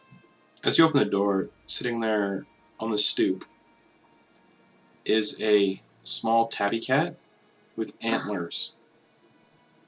Oh, hello.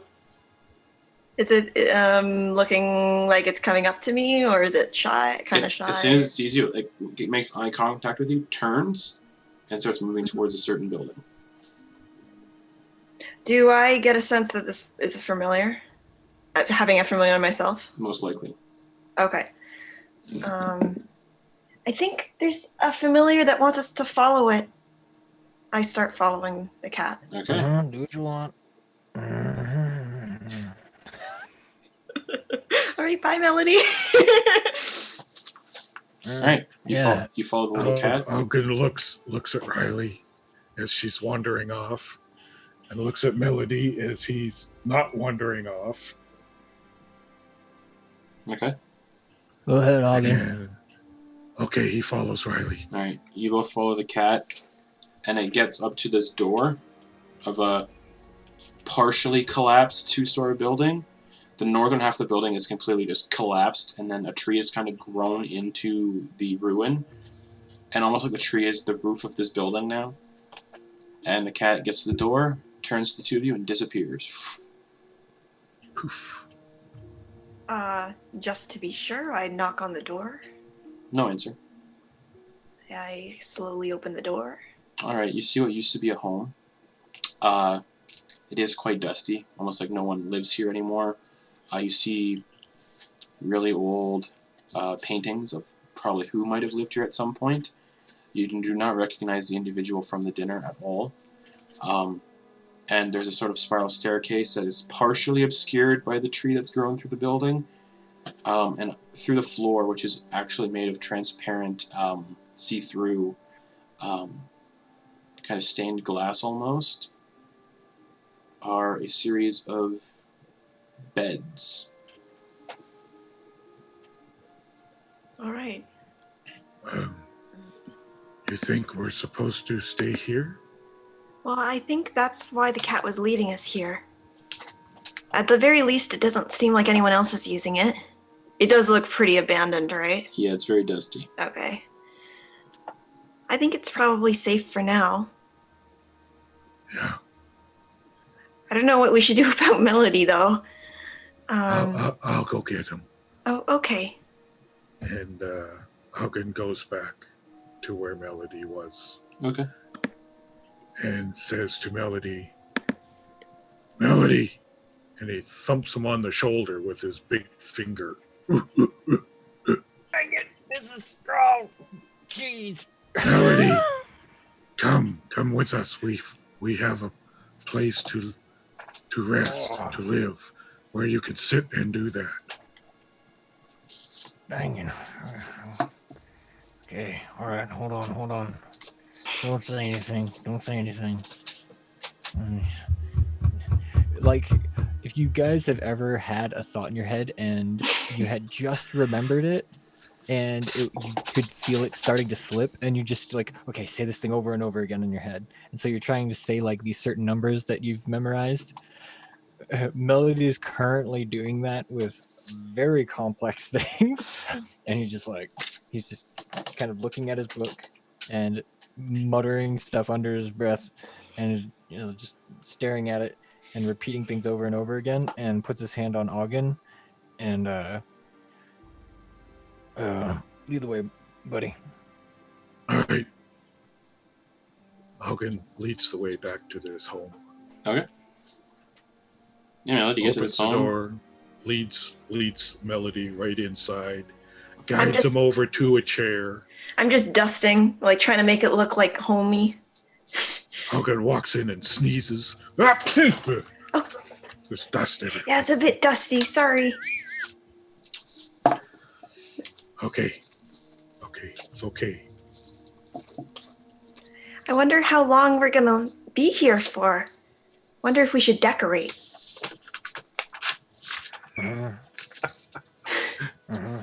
Auggan's not decorating. There's a knock on the door. What? Oh, okay. Oh, I go and answer the door. You answer the door. The figure you see is a beautiful elven woman with copper-colored skin and mossy green hair tied up into a top knot with the sides of her head shaved. She's wearing a set of black leather with a flowing olive green cloak.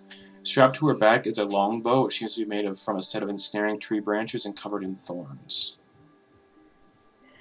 Hello. Yes. This isn't your place, is it? No. Oh, okay, good. I assume Nice. you must be the three that I am supposed to be scouting through the wilds. Yes, that would be us. Wonderful. You're our guide. Yes. My name is Siren Isilbren. Siren. Cyril. Oh, Siren, yeah. Yeah. Siren Isilbren. Is that with a C? Yes. I just spell things phonetically. I have no idea if I spell it right. Whatever. As long as it sounds right when you say it, right? Yeah. Auggan's just staring at her. She's very pretty. Please don't stare at me. Was But you're that very pretty. Thank you, but please don't stare at me. Okay, sorry. your familiar just now? No. Okay. Well, you can come in if you like. No, thank you. Business to attend to. Okay. Just to make my preparations, how many of you have knowledge and have experience trekking through dangerous wilds? Auggan holds up his hand. I don't know about dangerous, but wild. A little bit. Yeah. Oh, great. Okay. Are any of you good at being quite sneaky? Absolutely. Little bit. A little bit, yeah. Great.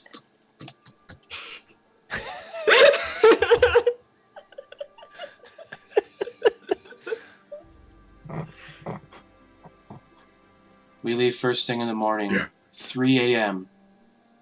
Yeah. Oh, okay. 3 I a.m. will leave if you are not there. What time is it now? Based on dinner, probably 8 p.m.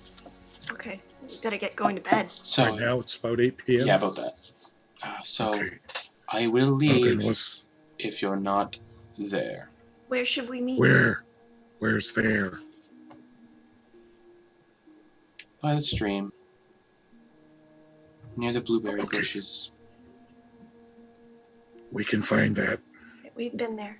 Yes, I saw. And she Hmm? turns and just walks away. Bye. See you tomorrow. She saw us bathing. Auggan kind of turns a little red. Well, I mean, we weren't exactly hidden. No particular reason. He wasn't naked or anything. He really seems to like her. Is Melody still writing in his book? Yeah, okay. We'll have to wake him up. Don't worry about it, fellas. You got it?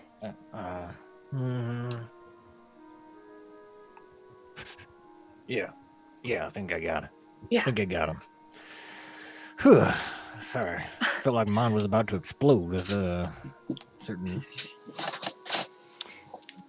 what do you call Well, it's them? a lot to think about. Epiphanies.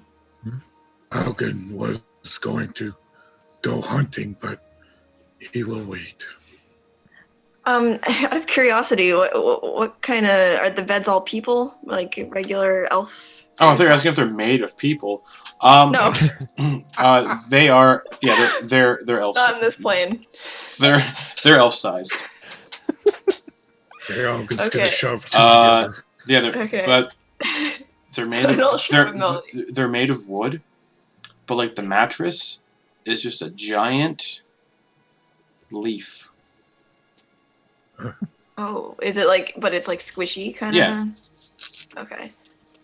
It's like memory Have you foam, ever but a looked leaf. At, have you Memory ever looked foam at leaf. the underside of a leaf? How it's all fuzzy? Oh, You look really close. That'd be nice. So are there 3 beds then?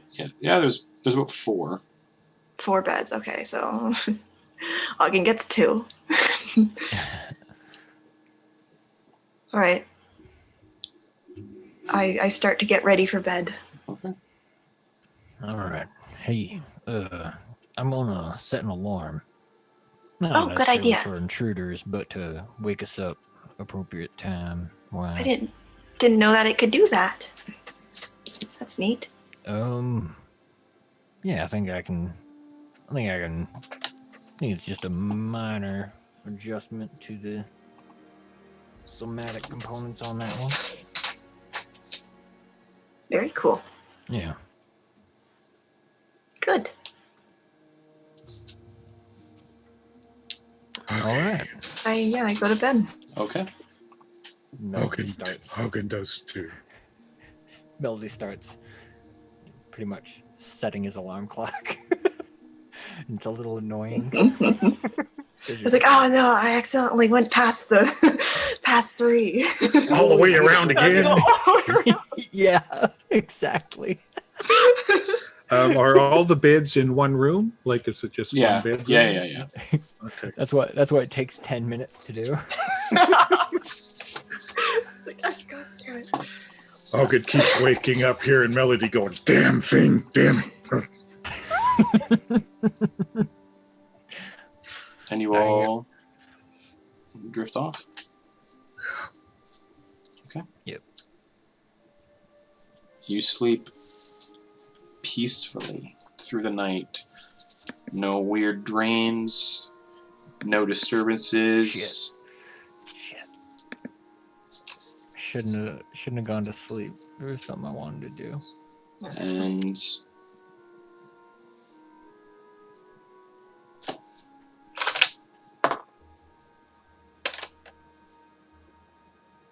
you all wake up at 3 a.m. from a loud ringing noise. Hold on. Yeah. Yeah, presumably Yeah. like half an hour before. You wake up at 2:30. Alright. All right, excellent. Sorry.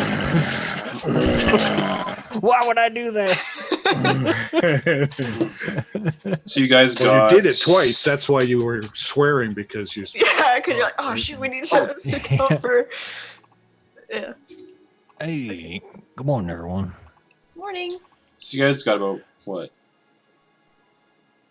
I think that's 7.5 hours. Yeah, Or you guys got 6.5 about hours. you guys got about 6.5, 7 hours of sleep. Slots. Some more than I really get. Yeah, same. So I actually I fell upon some knowledge while I was unconscious. Oh. I think there is a way that we can temporarily prevent the Illithids from hopping in while we're gone. What would that be?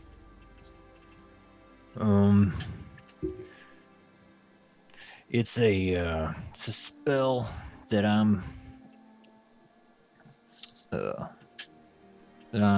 bringing to call Private Sanctum, and should prevent planar travel inside the area. But I don't know how we got here. I was asleep. Oh, we Do got you guys here know from how long it took to get here? To get here? Yeah. It was only a few seconds, wasn't it? Is that correct, Justin? Based on where you guys were captured, is probably about like 10 minutes. Oh, it took about 10 minutes. Was it in the direction that we're heading? Sorry, you mean when we came here from the other plane? Yeah, Right. I was thinking you meant how long the planar travel took. Yeah, if we were to head to that place, is it in the direction of where we're going to be going to this other place today? Did they tell us what direction? Southwest. You guys came in from the east, but you would not know what direction you came in from. I'm not entirely sure, but we could ask. Look up Faerun. Faerun, if you like. I'm sure if you think that it'll help the city, I'm sure she would agree. Yeah, it is quite a complex spell, so it would take me 10 minutes to do. I don't think I'd have time to do it, to travel out there, do it, and then come back in time to meet her. No, but I'm wondering if we go now, if we go and meet her, we could explain the situation to her. Maybe she would be willing to. Yeah, let's do it. Wait 10 minutes to save her city. Yeah, well, and travel time. So, hold on. Well, he's getting this stuff all geared up. Yeah. Pots and pans from his mess kit. Clang. Auggan's got his backpack on. He's good. Yeah. And his displacer cloak he's wearing, and his battle axe or great axe is in his hands. Actually, it's not. It's strapped on to his backpack. Actually, is there a... Oh, God, what is it?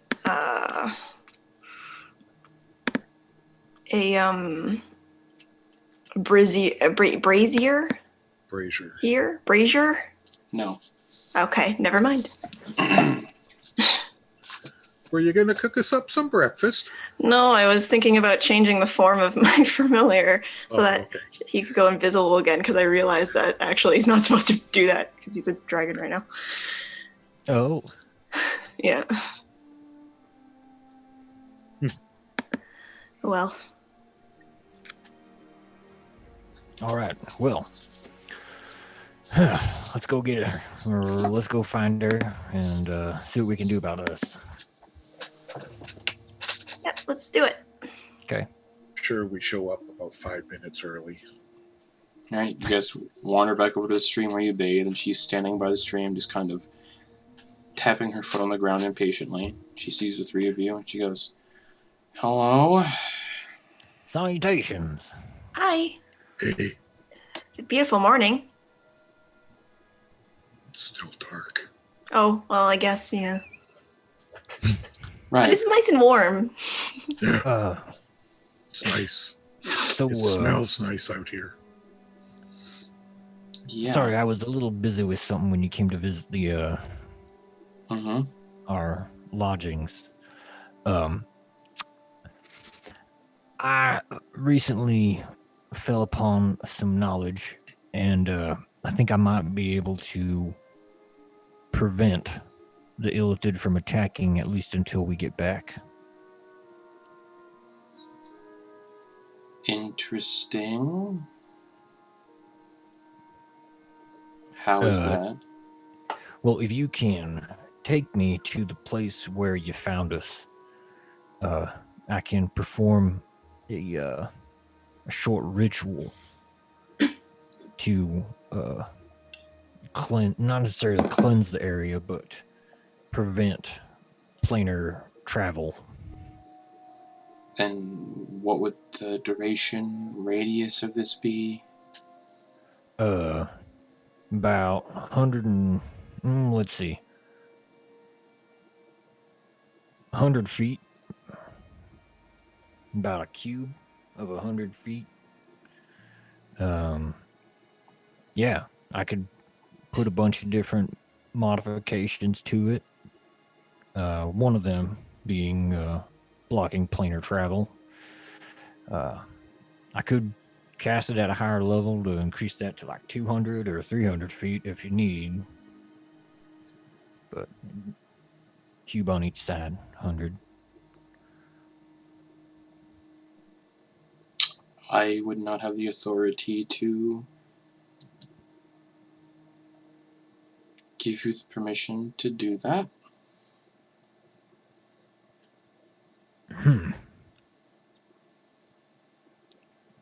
I don't suppose you would agree, though, that that is a kind of important. I in this agree. I just hope they're not tracking you by other means. Yeah, me too. However, I would hope that every little bit will count. And I mean, we could leave it open, because then we would know where they're coming from, if that's where. But I think Well, if we don't leave it open, they could probably just find another place to come through that we're not expecting them to come through. Exactly. That's again what I just said. So perhaps that I just don't want anything to happen while we're gone. Well, how long does it take to get to this? From where we picked you up, it was about a 15-minute walk. That said, it wouldn't be this. It wouldn't take them this quick.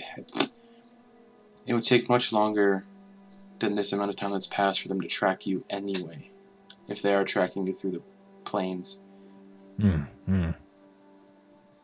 All right, lead on. But on the way back, it might not be a bad idea when we return to speak to Valisar about it. All right, I will. Again, my name is Melody. Sorry, I was know. not around I know for all of your names. introduction. It's fine. Okay.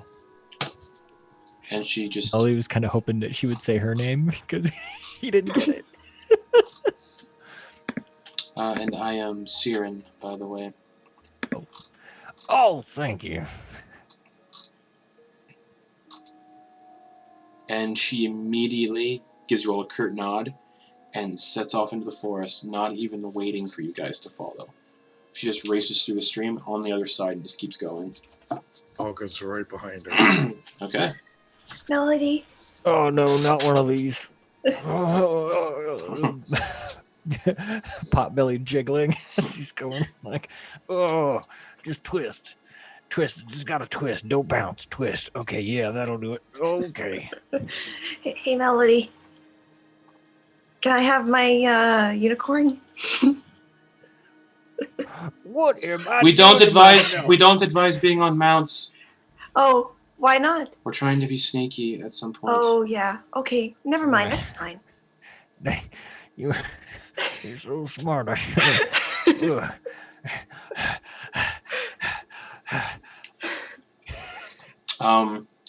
The road.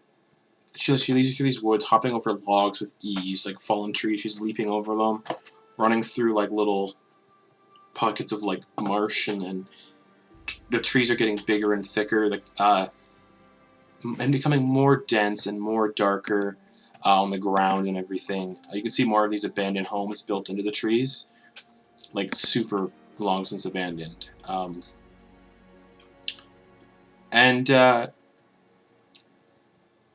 As you guys continue down this like path, you start to notice webs up in the trees and numerous corpses snagged in them. She kind of holds a hand back behind her, telling you all to halt. Stops. Spiders. She kind of looks around. Do you want me to send my familiar up to scout? No. Okay. We're just going to move very quietly. These aren't spider webs. Not spider webs? No. Oh. I have a spider familiar, but I guess no. Okay. Everyone be quiet. And she starts to move forward very quietly. Everyone needs to make stealth checks. Oh fuck. Let me use my other dice. Alright, that is a fuck. Ooh. She succeeded. So she kind of casually steps over a branch that's in the way and just keeps going. Melody.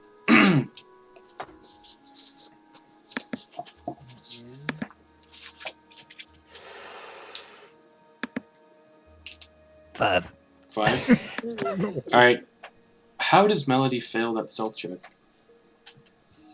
He's still like winded from the jogging up until that point, so he's just like he's like trying not to Wheezing. make noise with He's his, like, but he's every time he breathes in, it's just like Makes sense. Okay. All right. Auggan, what'd you get? Dirty 20. Dirty 20. Cool. And Rylie? 17. 17. So, yeah, the wheezing from Melody causes Siren just to look back at you, her eyes scowling. he's holding a stitch in his side, and he's just like... And up in the trees, you kind of see shadows moving around, but they don't look like spiders. They're more bipedal. They're kind of like scurrying with all fours and then standing up in the branches up above. And they're about a good 60 feet up or so. And then you watch as you can see 3 of them kind of moving around in the branches up above, and then 3 of them kind of lurking in the shadows on the ground, about 30 feet away in the dense bushes. And you get a kind of good look at one as it kind of steps out from the bushes, and you see this kind of bulbous purple body with 2 claws on its long, spindly arms and 2 claws on its feet, and a spider, kind of a spidery, pincery mouth. They look like humanoid spiders almost. And she's like, I fucking hate ettercaps. And I need everybody to roll initiative. Shit. Oh. Does Melody know anything about this? Nature check. Nature check. Ooh.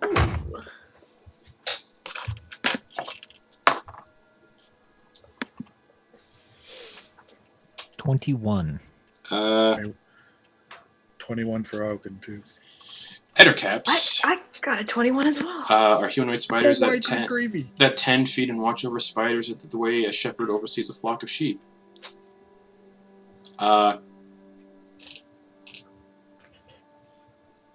They make webs just like spiders do.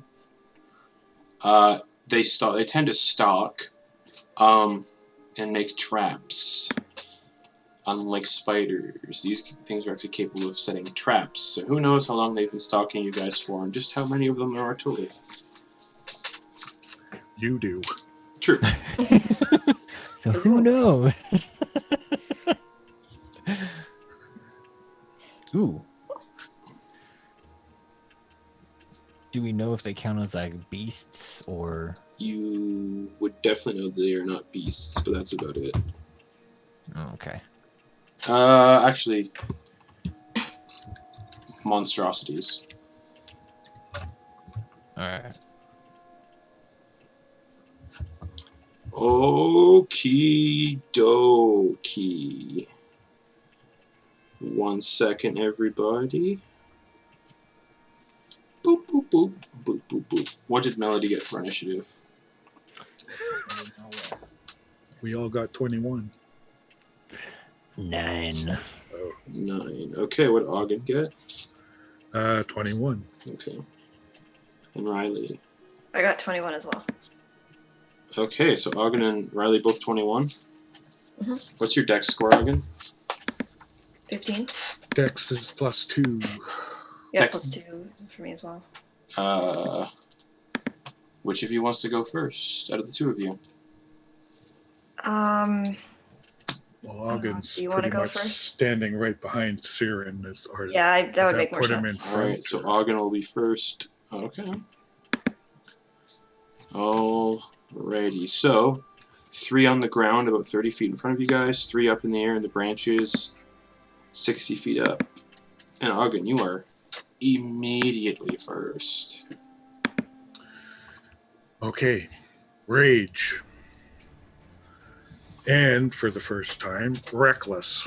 Yeah!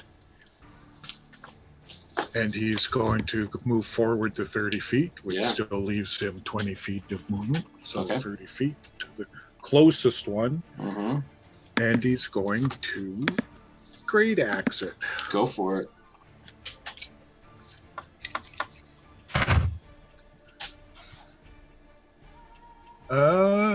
Great. 25 to hit. Hits as you walk up to this weird 6-foot-tall spider, bipedal spider person, and you just hack it with your great axe. 15 points of damage. 15. Woo! And then he's going to do it again. Go for it. That's a net 20 plus Max 10 damage. is 30. Max damage plus roll damage. Okay, so that's Just roar! 1d12 plus 6 plus 2 is 20. Yeah, Damage. roll on top of that. Auggan's back, fellas. 17, 19, sorry. 20 plus 19. 39 more points of damage. Oh, Auggan, you run up to this thing, and with your first strike, you kind of bring your axe up and you cleave off its left arm, and then you bring the axe around and bring it down on top of its head, and you bisect the ettercap down the middle, and it just falls apart into 2 pieces on either side. That ettercap Awesome. is already dead. Awesome. And just think about that. I did reckless and I didn't even do advantage. I just used what I Wow, Mm-hmm. nice. Okay. I still have 20 feet of movement. Can I move to the next one? Or? Oh, yeah. Is that one dead? Sorry. Oh, yeah, that one's totally dead. You just cut it in half down the Okay. middle. Can I move? Okay, I'm going to move up to the next one and I'm just going to be ready. Okay. That's my turn. That'll bring it to Rylie. There's 2 more on the ground right in front of Auggan, basically. And then Okay. 3 up in the trees, 60 feet up. Okay, I'll do my Eldritch Blast on both of the ones next to Auggan. Okay, make attack rolls. Ah, natural 1. Into a tree.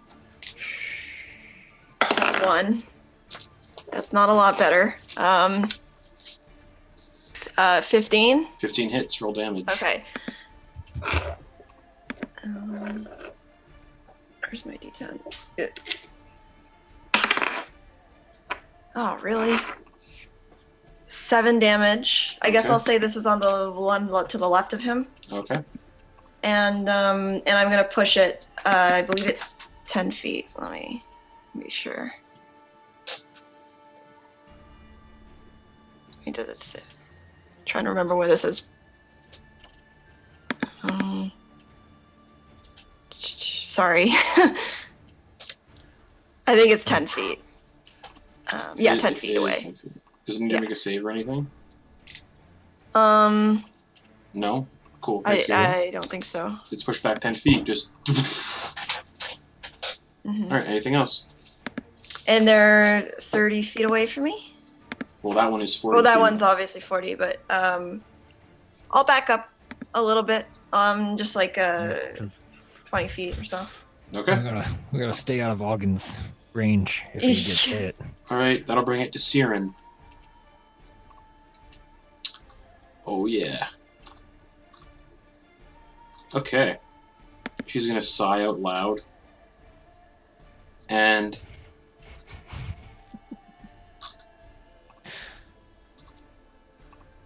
she's going to speak to her bow. And as she knocks an arrow, she says, "Swift defeat to my enemies." And is going to make an attack against the one that Rylie just pushed back. There's an 18 to hit. So this arrow goes sailing. That's 10 piercing damage. And you watch as the arrow goes flying out. It kind of arcs with this weird kind of like magic. And that's an additional 3d6 piercing damage. Because it's her sworn enemy.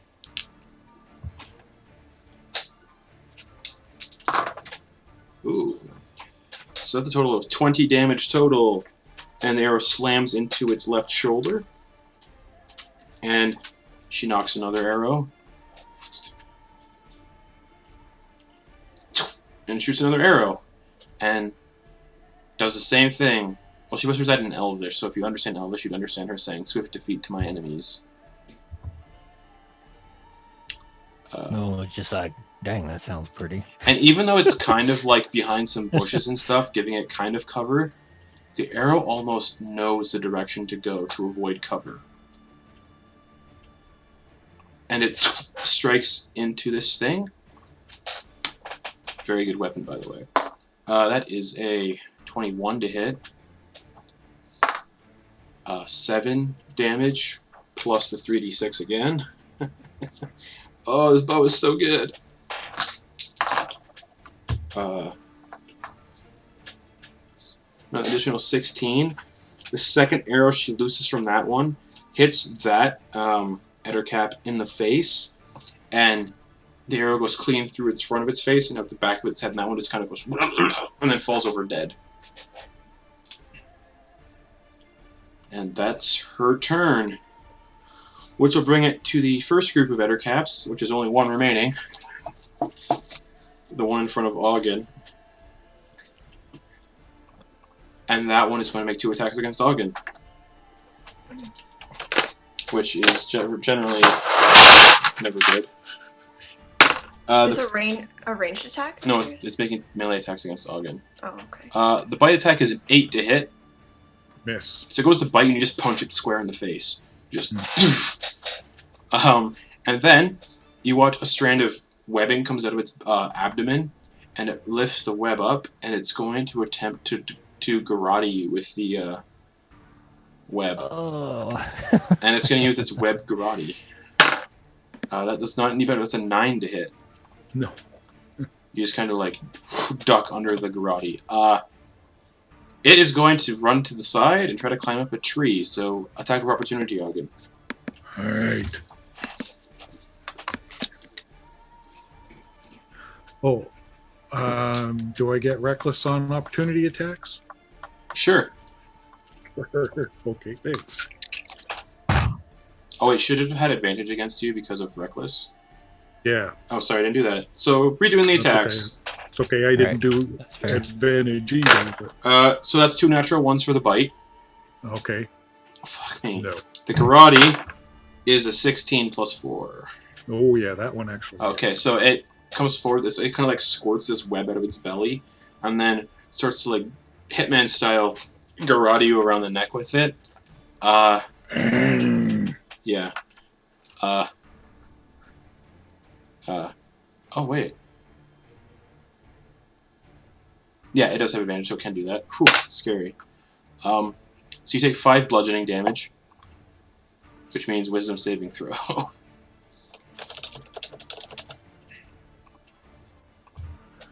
Oh man, wisdom. Another wisdom save. Terrible. Because it was wisdom axe. saving throws. 9 is that what minus it- 2 is 7. You are berserk. So you attack the creature nearest to you. But you're also grappled by this garrote. Okay. Until this grapple ends, the target cannot breathe, and the Ettercap has advantage on attack rolls again. This is currently choking out Auggan. And with the optional ruling I do for suffocation, every time you take damage, you lose a round of breath. So, Auggan, what's your con modifier right now? Con is +4. So if you have 4 minutes of breath, I think that's to choke you out for 4 minutes. That's a long time. So it's 40 rounds. Oh yeah. Alright. That's their turn. The Ettercaps up in the trees get their turn now. You want to Damn. keep track of that, or do you want me to? I'm keeping track of it. Okay. Every time you take damage, though, you will lose a round of breath. Okay. Yes, the ones in the trees now are kind of going to scurry around a little bit, like making weird clicking noises. And the one's going to see Melody and kind of make a weird, like, scream at him and shoot a web at him. Oh my goodness. Natural 20 Oh no. for a 24. Hey, good thing I'm wearing that thing. Yeah. It doesn't do damage, though. It's a web. Oh. So Right. Okay. so you are restrained by webbing. All right. As an action on your turn, you can make a strength check to break out of the webbing or attack the webbing. Yeah, but you're currently kind of ensnared in the webbing. That'll end the one Ettercap's turn. The other Ettercap is going to kind of scurry around and shoot a web at Rylie. Nope, that's a 9 to hit. So Rylie, you kind of see this web coming, and you just kind of lie on the ground, and it splats behind you, and you stand up and brush yourself off. And the third and final Ettercap in that group is going to try to shoot another web at Rylie. Nope, it's a 6. So the web You're so tiny. goes flying at you again and splats on the ground. That'll bring it to Melody. All right. How close together are these three guys? Up in the trees, they're about 25 feet apart from each other. They're kind of keeping out. They're not wanting to bunch up at the top of the trees. Yeah.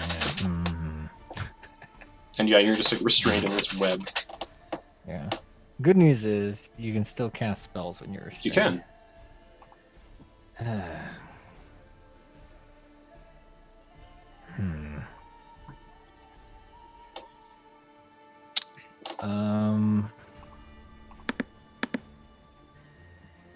The other good news is that if they're only 25 feet apart from each other,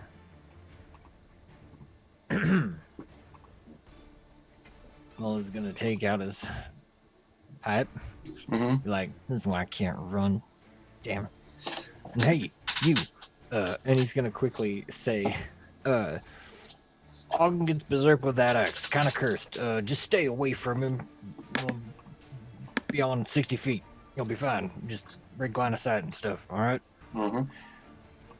And he says that to their new companion so that she knows to get away.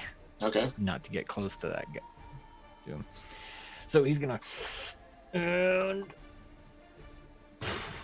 do his own version of a web, but this web is smoke, and it's gonna go around them and kind of tether them and slow them down, casting the slow spell. All right. What's the save on that? Wisdom. All right. Oh, for Ettercaps, cool. Oh, the first one rolled a 19 plus 1, so 20. Okay. Second one rolled a 2 plus 1 for a 3. Okay. And the final one rolled a 3 plus 1 for a 4. So the last two fail. So the last two are slowed. Cool. Cool beans. And Melody will say, hit the one that's moving quick. All right, now your turn, Melody. Are you gonna try to escape the web? Yeah, he already used his action. Can't. I mean, I can, yeah. On my next turn, I can kind of just Misty Step out of it, so we're fine. True. He's just, yeah. All right. All right, yeah, he's done. Auggan, you are grappled and basically suffocating, so you can't speak because you can't breathe. Can I do some kind of strength check to break the grapple? That will be your action. Well, I don't have a lot of choice. So You can still attack while grappled. It's just, I can attack him? yeah, if you're grappling. Well, if he's garroting me, he's behind me, right? I'm kind of ruling he's doing it from the front. So he's kind of like, He's he's got looking it in your wrapped right around. Yeah. He's like looking in your eyes while he chokes you out. Okay. All right. He's too close to hit with my axe, or is he? No, you can hit him. All right. Let's do that then. Am I still reckless? I believe so.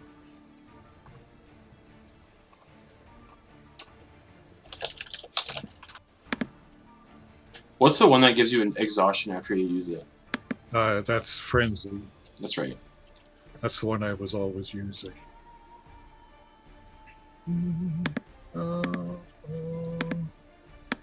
Boom. Reckless. Yeah, you can do reckless. All right. 24 to hit. Oh yeah. It's like looking at you and you can see it's like weird spider mandibles gnashing together, and you just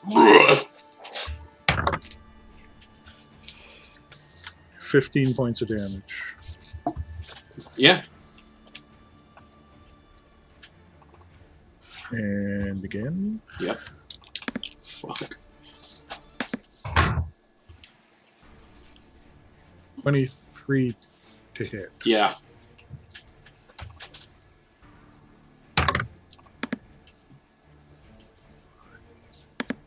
$13 points of damage. Nice. And that's about all I can do, I guess. Okay. So that'll be 39 rounds of breath left.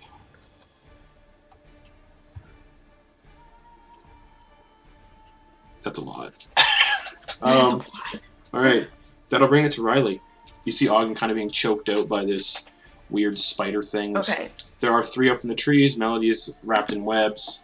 You notice 2 in the trees are kind of moving a little slower. Okay, I'm going to do my Hellish Rebuke aimed towards the one choking Auggan and the one You that's... can't do Hellish Rebuke. Or sorry, not Hellish Rebuke, Eldritch Blast. Yeah, the one. Right, that's what I meant to the say. one that is holding Auggan. Yes. Okay. Can I? Is that? Yeah. Gonna get him if I do that? It's gonna hit Only him? if you roll natural 1. Okay. Okay, that's 19. Hits, roll damage. Hit that one. Because you just. And I want to push him away from Auggan. Okay. 7 plus 5 is 12. 12 damage on that one. Alright, and it is pushed out of. So Auggan is no longer being grappled by it. Yeah. It's pushed back 10 feet. And then I'm with my other one. I'm going to aim at the. Actually, I think I'm gonna aim at the same one. Try to get this one. Cool.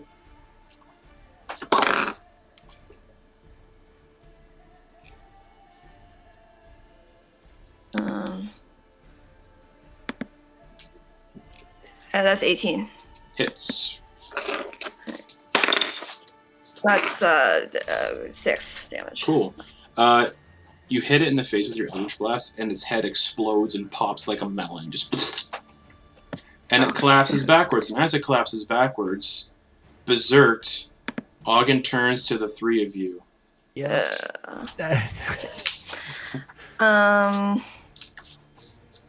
Yeah. Damn. Okay. That's what I was like. Sorry. Get the fast one. yeah. Sorry. So I'm just trying to look up my levitating thing to see if it's a move action or if it's a. Oh, here it is. Is it? Levitate. Oh, that's one action. Okay, never mind. I just get as far back as I can. Okay. That'll bring it to Siren. She'll sigh and walk up to Auggan and cast Lesser Restoration. Monotone will end his berserk. And kind of calm him down and goes, okay. Ugh. Thank you, pretty lady. Sure. And then she's going to point to the one that's not slowed. And as a bonus action, she's going to use Slayer's Prey.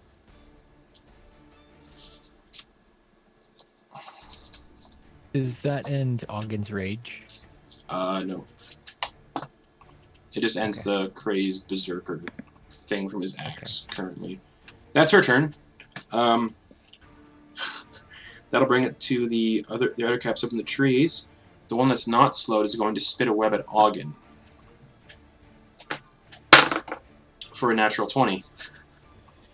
So Auggan, you get freed from this, and then you get restrained by a web, but that does not count as damage, so you do not go berserked. Okay. But now you're just restrained by webbing. And then it's going to stay up in the trees.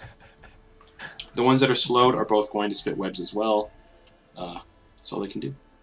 So the one is going to shoot a web at Rylie. For a 13 to hit. That'll miss. Okay, and then the other one is going to shoot a web at Siren, which will hit. So Siren is now also restrained by a web. And she's pretty much right beside me, right? Yep. Yeah. Wait, who's all restrained by webs? good. Is it everyone but... Melody, Everybody Auggan, but and... you. Yeah, everybody but you. Okay. That'll bring it to Melody. Haha. And did any of those them move on their turn? Nope. Any of those spiders move? Nope. They didn't. Nope. Okay. All right.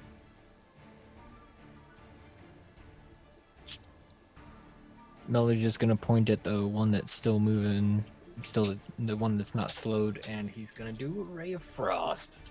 Alrighty. Oh, that's a D12. Whoops.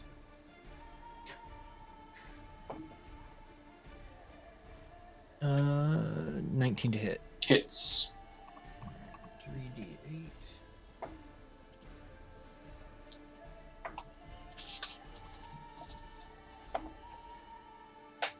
Ugh. 9 cold damage. That's a bummer.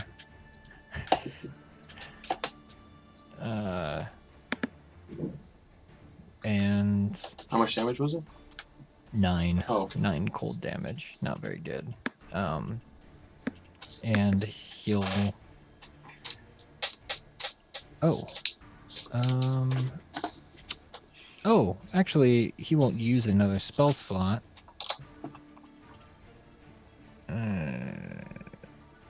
Yeah, that'll be the end of his turn. Alright, that'll bring it to Auggan, who is currently restrained. Being as they're all up in the trees, I can't do much attacking, so a strength roll to Give me a strength check to break out of the webs. try and break. 16. Auggan just kind of like flexes, and the webs just all break and fall to the floor. Okay, I'm free, and how close is everybody to me? Siren is like right beside me. Correct, she touched you to I'm give us a far. How far? restoration. Yeah, Riley's probably about 50 or 60 feet away. I was. Melody's about 20. 30 feet. Melody's 30. Riley's probably more than that. Riley's probably about 60 feet away, like Yeah, I'm like 60 hard away. to see through the dense forest. She keeps going Okay. backwards. Auggan's going to go his full 50 feet away Mhm. from everybody, so he'll be 50 feet away from Siren and much farther away from the other ones. Sure. And he's going to turn around and be holding his axe ready, but he can't climb the tree or anything, so he's Okay. going to wait for them to come down. Alright, that'll bring it to Rylie then. I am going to let me check what the range is on this. 120 feet. I'm assuming they're within 120 feet of me. Yep, but now Yeah. they're a little hard to see because they're up in the canopy. Does that give me disadvantage or anything? No, it just their AC gets boosted up because of cover. Yeah. Okay, I'm gonna But hit their some. AC is also -2 because of the slow spell. Not the fast one though. Correct. Mm-hmm. But if I move closer to them, then they're no longer undercover. Is that? Well, they're still up in the canopy, and the canopy They're is still quite up there. dense. Yes. Okay, I'm going to do my Eldritch Blast on the fast one first. Okay. That is over 20. I'm assuming that. That hits. Okay. Is it a 0? Is a 10? I'm assuming. Yes. On my dice. So that's 10 plus 15 damage. Okay. That one, and I want to push him. Okay. Try to get him off the tree if I can. And then. Okay. It's falling. It'll fall out of the tree. Okay. And then Hold on. Yeah, I was gonna say if Web Walker would keep it up in the tree. All right. It's Oh, there's just like dangling threads. Yeah. So Okay. it falls out of the tree, but it's dangling upside down. You know what? Fuck Okay. it. Nah, fuck it. 60 feet up, it takes 66 bludgeoning damage. Oh, awesome. Is it that high up? Yeah, 60 feet. I guess. Oh, right. Oh, I thought they were 30 feet Nope. up. 60. I guess they moved higher. No, they're always at 60. Oh, they were. Oh, yeah. Yep. That's true. That's true.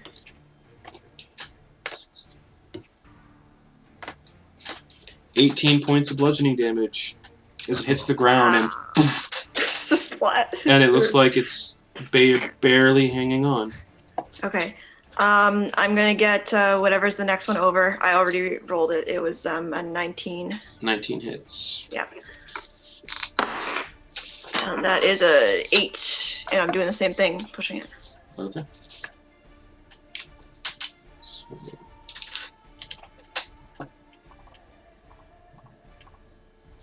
And then it'll take this. It'll take 66 bludgeoning damage as it falls out of the tree.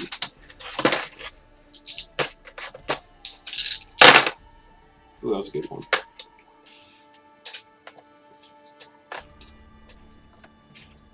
"24 points of bludgeoning damage." Sweet. And I will. That's all I'll do. Okay. Any movement? Or are you just gonna stay in your area? I'll stay where I am for now. Okay. That'll bring it to Siren, who's going to look, not shoot an arrow at the two that are prone, because that'll be disadvantage. So she's going to look up at the one, even though the one on the ground would be the one that she would have the best bet on. She's going to look up at the one in the tree, knock an arrow, do the whole thing with her bow. 13 to hit, which will miss because of cover. Remember, those things also have -2 Oh, that's to right. AC. So that would hit. Yes. Oh, wait, hold on. Nope, not with the cover. Oh, So okay. she's like, nah, she's gonna shoot another arrow. That'll hit. That's a 23. It hits it. That Ettercap takes 7 piercing damage plus 3d6.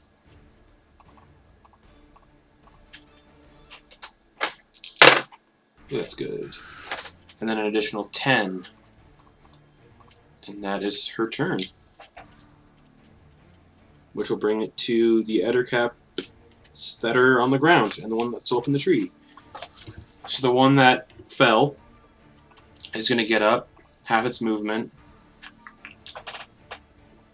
and use the rest of its movement of 15 feet to stumble up to Auggan,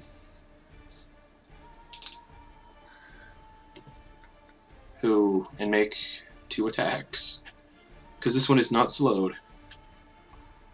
Yeah, Barb doing his job. We're good. That is a 19 to hit with the bite. That hits. Okay, Auggan, you take 10 points of piercing damage and 8 points of poison damage. But you are raging, so the piercing is halved to 5. Oh. And then you take 8 poison, 8. and you need to make a Constitution saving throw as this thing bites into your shoulders. Chomp.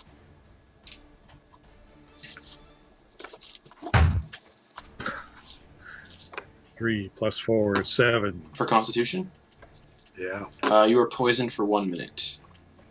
All right, and I got to do a wisdom. And you can repeat the saving throw at the end of each of your turns on a success. Ending it on a success, rather.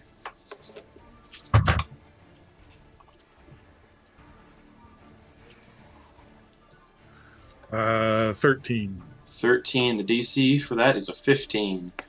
So Auggan is berserked again.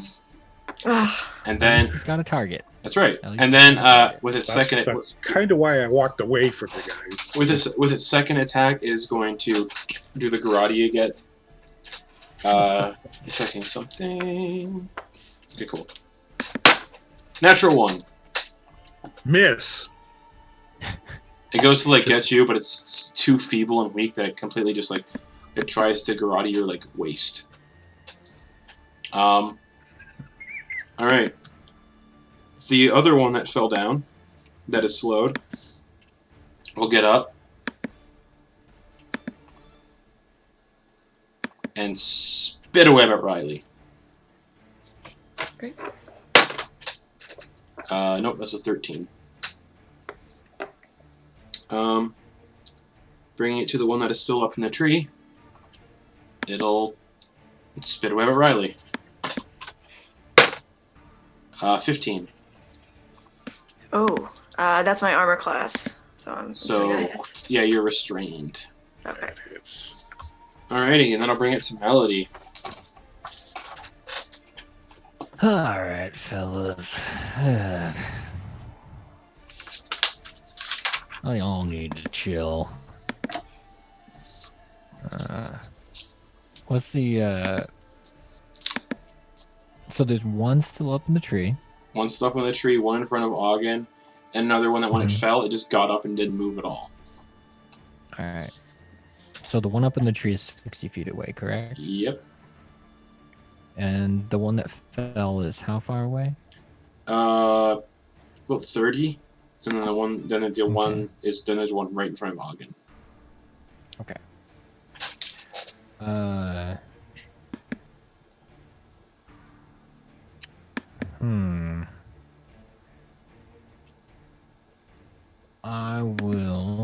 I forgot which one was hurt the most, so I am going to. The one in front of Auggan looks the most shit. And then the one that Right. fell and didn't move, it also looks very bad. The one up in the tree looks like Alright. it's somewhat okay. Okay. I will leave that one alone. But the other one is standing. Oh, right. Sorry, I forgot to say. If those two guys that had slow on them just finish their turns, they can do another saving throw Oh, wisdom save, right? to break out of the slow. Yeah. Alright, the it's a one wisdom. that face planted and just stood up got an 8. And the one Okay. still up in the tree got a 20. Okay. So the one Yeah, up in the tree is That not one slowed. up in the trees. Correct. Okay. All right. So, knowing that, Melody's just gonna hopefully clean up the one that fell. Okay. And so the one on the ground that is now standing is 30 feet away. Yep. Ray of Frost. Alright, make an attack roll. That is 25. Hits. 3d8. Hopefully better this time. Not off to a good start. 1. 1. Fine.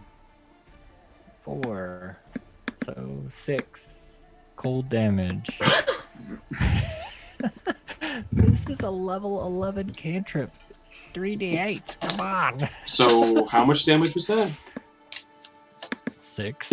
Alright. Out of 3d8s, you got a 6? Yeah. Yep.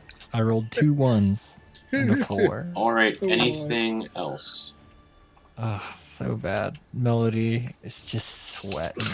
He's so exhausted from having to.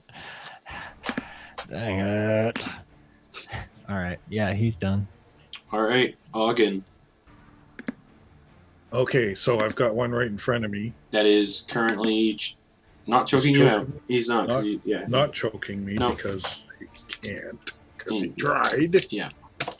All right, great axe him. And I'm Okay. still reckless, so. Correct. And raging. Yeah. 23 to hit. Hits. It has 2 health, so you kill it. You just lop its head off. Yes. And 18 damage. So. yep. And Siren is right beside you. So if you make how did she get right beside me? She And came I up- ran she- away from her. Oh. So either Siren I ran 50 feet away from her, so she's got to be at least 55 feet away. So either Siren or Melody would be the closest target for you to go after now. Okay. I guess I will run to whoever's closest. They're both about the same probably. So roll a d4. One and 2 on the d4 is Melody. 3 and 4 will be Siren. 1. All right. So you move towards Melody. Wait, big guy. Sorry. No. So I'm running right up to him. He has- I have he's- 50 feet. Oh, 50 feet. Yeah, you get right up to him then. 26 to hit. Yeah, that hits. Don't kill Melody again. Oh man, imagine. Oh no, I hope not. Okay, roll really low now. Come on. Or is this where you get like good. a... Are you rolling with advantage? 6 plus 6. He's restrained, so it's with advantage. Yeah. Melody's got. Oh my. Okay. Yeah. Yeah. Oh yeah. Oh yeah. Oh, I rolled 6s with both of them, so 6 plus 6 is 12. Plus 2 is 14 damage. Sorry, Melody. Yeah. So he comes like sauntering, running over, screaming, and he brings the axe down, and it hits you like in the left shoulder, but your plate kind of blocks most of the blow. But you feel a hefty amount of the blade kind of sink into your shoulder. Yeah. I knew this axe was going to be trouble. Anything else, Auggan? No, that's enough. All right, Rylie. Hold person. Wisdom On saving. Auggan. Yeah, he needs to make a. Yeah, it's 15, I think. Is it wisdom? Or 17. We need to kill these guys first. I can get away. Oh, I thought that was the last one. No. We have. Oh. There are 2 more. Oh, that was Melody. Can I retract that or Yeah. no? Yeah. Okay, I'm gonna get the. It's in the trees. Yeah. Yeah, I'll do my Eldritch Blast on that guy. Okay. That is 18. 18 just hits because of the cover it has. Okay. So roll damage. That is 7 damage. I'm Okay. pushing it. All right.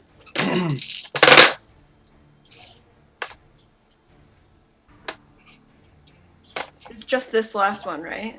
Or is No, there there's 2. 2 on the ground. 2? Okay. Well, there's 1 on the ground, 1 in this tree. All right. Yeah. It Oh, face plants okay. on the ground, Okay. and you have another Eldritch Blast. I'll do the same one on that one. Disadvantage because it's prone. Oh. Okay. 7 plus 9 is 16. Hits because it's no longer in cover. 6 damage. Yeah, 2 hit points. Perfect. So it hits it in the neck, and you hear its neck like snap, and it just lays there dead. Perfect. And I actually just checked this because Melody mentioning the level of his spell reminded me. And I actually, because I just leveled up, I should be getting 3. So can I take that third one? Yep. 3 blasts. All right. So the third one to the last guy is 16 plus 9, so I'm assuming that hits. Yep. 2 plus 5 is 7 damage to that one. You leave a gaping hole in its belly, and it's dead. But combat is not over. Because I'm still here. I'm gonna levitate. Oh no, I can't do that because it's action. He's far away from me. Yeah. He's stay. about at this point. He's about 50 feet away from you. We're good though. Yeah. We're actually good. We're good. Don't worry about it. Okay. All right. All right. Is that your end of your turn? Yeah. All right. Fuck. She can't get to Auggan in time. It's fine.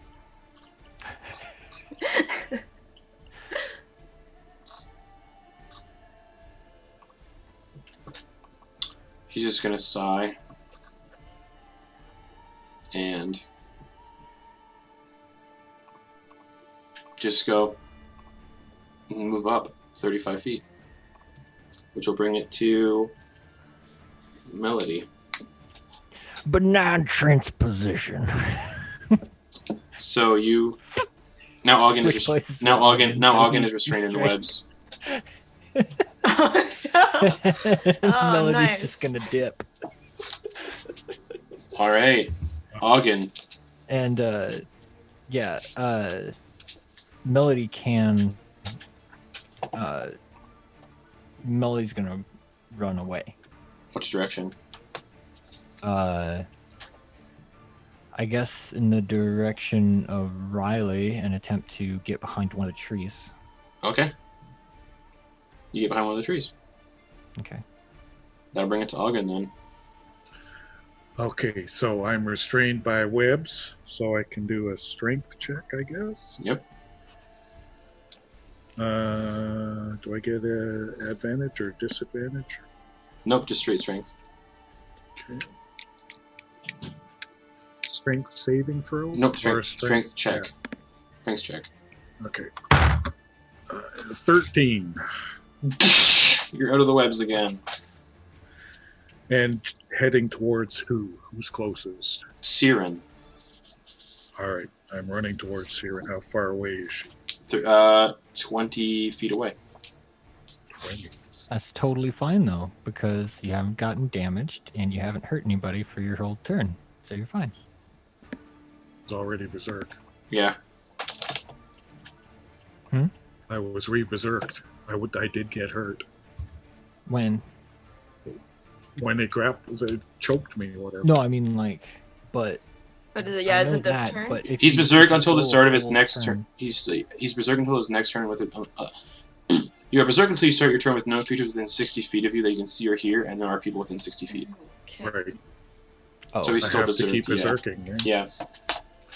See, yeah, Siren is the only one closest to you. She's 20 feet away. All right, I'm running up to Siren and swing my axe. Yeah. Didn't he 29 take to an hit. action to get out of the... Oh, was that my strength? Right? I don't get it. yeah, that's an action. Yeah, you don't to get an out of attack. Yeah, you don't get an restraints. attack. You just run up to her. Okay, I just ran up to her. Okay, that's good. Because 29 probably would have hit. Yeah. Oh, yeah. Probably would have. Alrighty, that brings it to Rylie then. Hold person. What's the range on that? Good question. Hold person, what's the range? 60, I 60 think. feet? I think He's too 60 far away feet. now. Because he moved. Can I move? He moved to get closer. So you'd have to How- move. You'd have to move 20 feet. Okay, I'll move 20 feet and then I'll do hold person. All right, Auggan, wisdom saving throw. Wisdom save 17. 19 minus 2 is 17. So he succeeds. He is not held. What? Yeah. One time? Wow! When do I ever pass a wisdom throw, eh? Eh? So he just kind of Believe shrugs it off. He's too Can I- berserked. And I turn and look at Rylie and go, I'll "Ah!" take the last 5 feet of my action. You're still 6 feet away from me, though, so. Yeah, so you go back 5 feet. Okay. Anything else? No, I guess not. All right. Siren is going to slap Auggan and cast Luster Restoration again. Just. He's no longer berserked. Thank you, pretty lady. Ugh, yeah. If you would have killed me, I would have come back and haunted you. I would have deserved it. That act is a nuisance. Hey. Yes. Sorry. But yes. Yeah. I told you that, guys, when you told me to take it. Hey. Anyway, That melody. Oh, enemies are all dead, Yeah. and we're out of combat then, right? Yep. yeah. Melody just walks up to Auggan. Hey, buddy. I'm sorry, Melody. We gotta get rid of that axe at some point. My I know you axe. like it. I know it's darn pretty. It's not. That's part of the curse. Yeah. But we gotta sort that out. We can't risk losing favor with our gracious friends here. And he'll nod to the scout. I know. Can't help thinking too if it had been a situation like, last night. Actually, Melody takes the axe. He takes the axe and he throws it as far as he can, but he runs after it and picks it up again. Okay. And now I'm pretty far away from you because throwing it as far as I can is pretty far. Melody's just kind of looking around in the trees and stuff, trying to make sure that there's nothing like no egg sacs or You don't see any. any other No. spiders. No more etiquette. It seems like they were probably stalking, so there'd be no nests in this area. Okay. Hey, Siren, Yeah, where are we going? this way. And she just Alright. immediately keeps going. Dang it! She collects her arrows. She collects her arrows and then goes back to sprinting. Just- Yeah. Melody's just like. Auggan's chasing her. And this time it's even worse because he just got out of combat. Yeah. You can see the smile on Auggan's face, though. He actually got to hit something. Yeah. Yeah. The road seems the road seems to wind a bit tighter, and you can easily tell that this road isn't used regularly. As if when Drannor fell, passage through these parts held no purpose. You also notice that Faerun is starting to avoid the road completely, and he begins to move through the dense forest off the path as quietly as possible, but very quickly. You can tell that she's done this before and navigated these parts many times. And she kind of just says, quietly, this way. It'll cut some time off our journey. Just watch out for bullets. We're in their hunting grounds now. Move slowly, surely, and plot your steps. Bullets. Does Melody know what these are? You all know what bullets are. They're pretty common in the Forgotten Realms. Big old land sharks that have tremor sense and burrow up out of the ground to get their prey. Auggan's trying to stay as close to Faerun as he can, but should be. And as you guys right continue on, a thick, ever-present grey fog now rolls low to the ground, and the ground is also littered with various lichen and mushy peat. The trees are unnaturally thick, almost like buildings, and the ground is darkened by the thick canopy overhead, like it is probably considered disadvantage on everything right now because it's darkness, unless you have dark vision. Because it's dark. Like any of us do. Plus, it's like probably this point's probably like 5 a.m., 4 a.m. Right. The trees of this area. Thank goodness I had I had my dark vision goggles. Yeah. Because that would have been a rough one. I forgot that it was dark. The trees of this area. Wait, do we have our items? Do we have our magic items? Yeah. Okay. Yeah. Oh yeah, they were given to us. That's right. The trees of this area appear to be made up of immense oaks and even taller maples. You can easily spot long since abandoned buildings built into the trees, almost like this also was once a settlement. And she kind of halts you guys again and alerts you guys to the carcass of a brown bear that definitely appears freshly killed. It is lying in some bushes nearby and is heavily chewed up. And she goes, "That is definitely the work of bullets. Alright, friends. It's a very recent kill within the last hour." Oh, that's not good. Melody starts saying, "Fly, air, wings, and in giant Gnomish she'll say, fly, air, wings, He's trying to get his cloak to work, the wings of flying. Okay. Because he doesn't know the command word. I don't know if you've written it down. I have. What the command word is. They do not activate. Fuck. Wouldn't you get it when you attune to it? Isn't that part of attunement? Oh, that's right. That's right. So you make up your own word. Up, and away. Oh, there you go. Superman. Melody Superman. I love it. Yeah. I will say there's not a lot of room to fly, though, because of the canopy and everything. It's very dense. But at least you'll be off the ground. Yeah. Okay. So his fat ass needs to get off the ground. All right. He lifts off the ground. Yeah. And she's like, everyone tread as lightly as possible. They can sense your footsteps on the ground.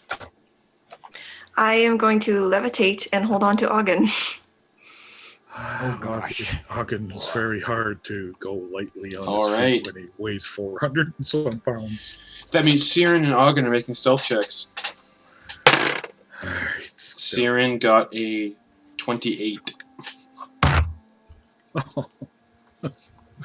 Auggan got 5. So she kind of like she's walking so I rolled quietly, the 3, man. and you all hear a kind of rumbling, and you watch as the ground around Auggan just erupts as this large, 15-foot tall, kind of like land shark-like creature just knocks Auggan to the ground, and that's where we're going to end the session. Oh my. I got a bullet laying on me. Right. And we'll pick that up next week with a bullet encounter. Yes. Is a bullet a beast? No. No? Okay. Nope. They are scary.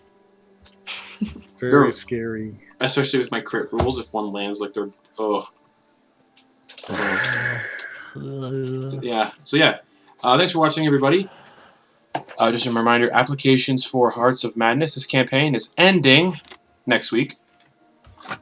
So just apply as we fight a bullet. We'll come back with a bullet encounter next week. I'm excited. I'm excited for that. Yeah, me too. I want it off me. But that'll be that, everybody. We'll be back in 10 minutes or so, probably longer, so I can set things up. Probably about 20 minutes for Beneath the Tide, episode 44 of that campaign. So, good night, everybody.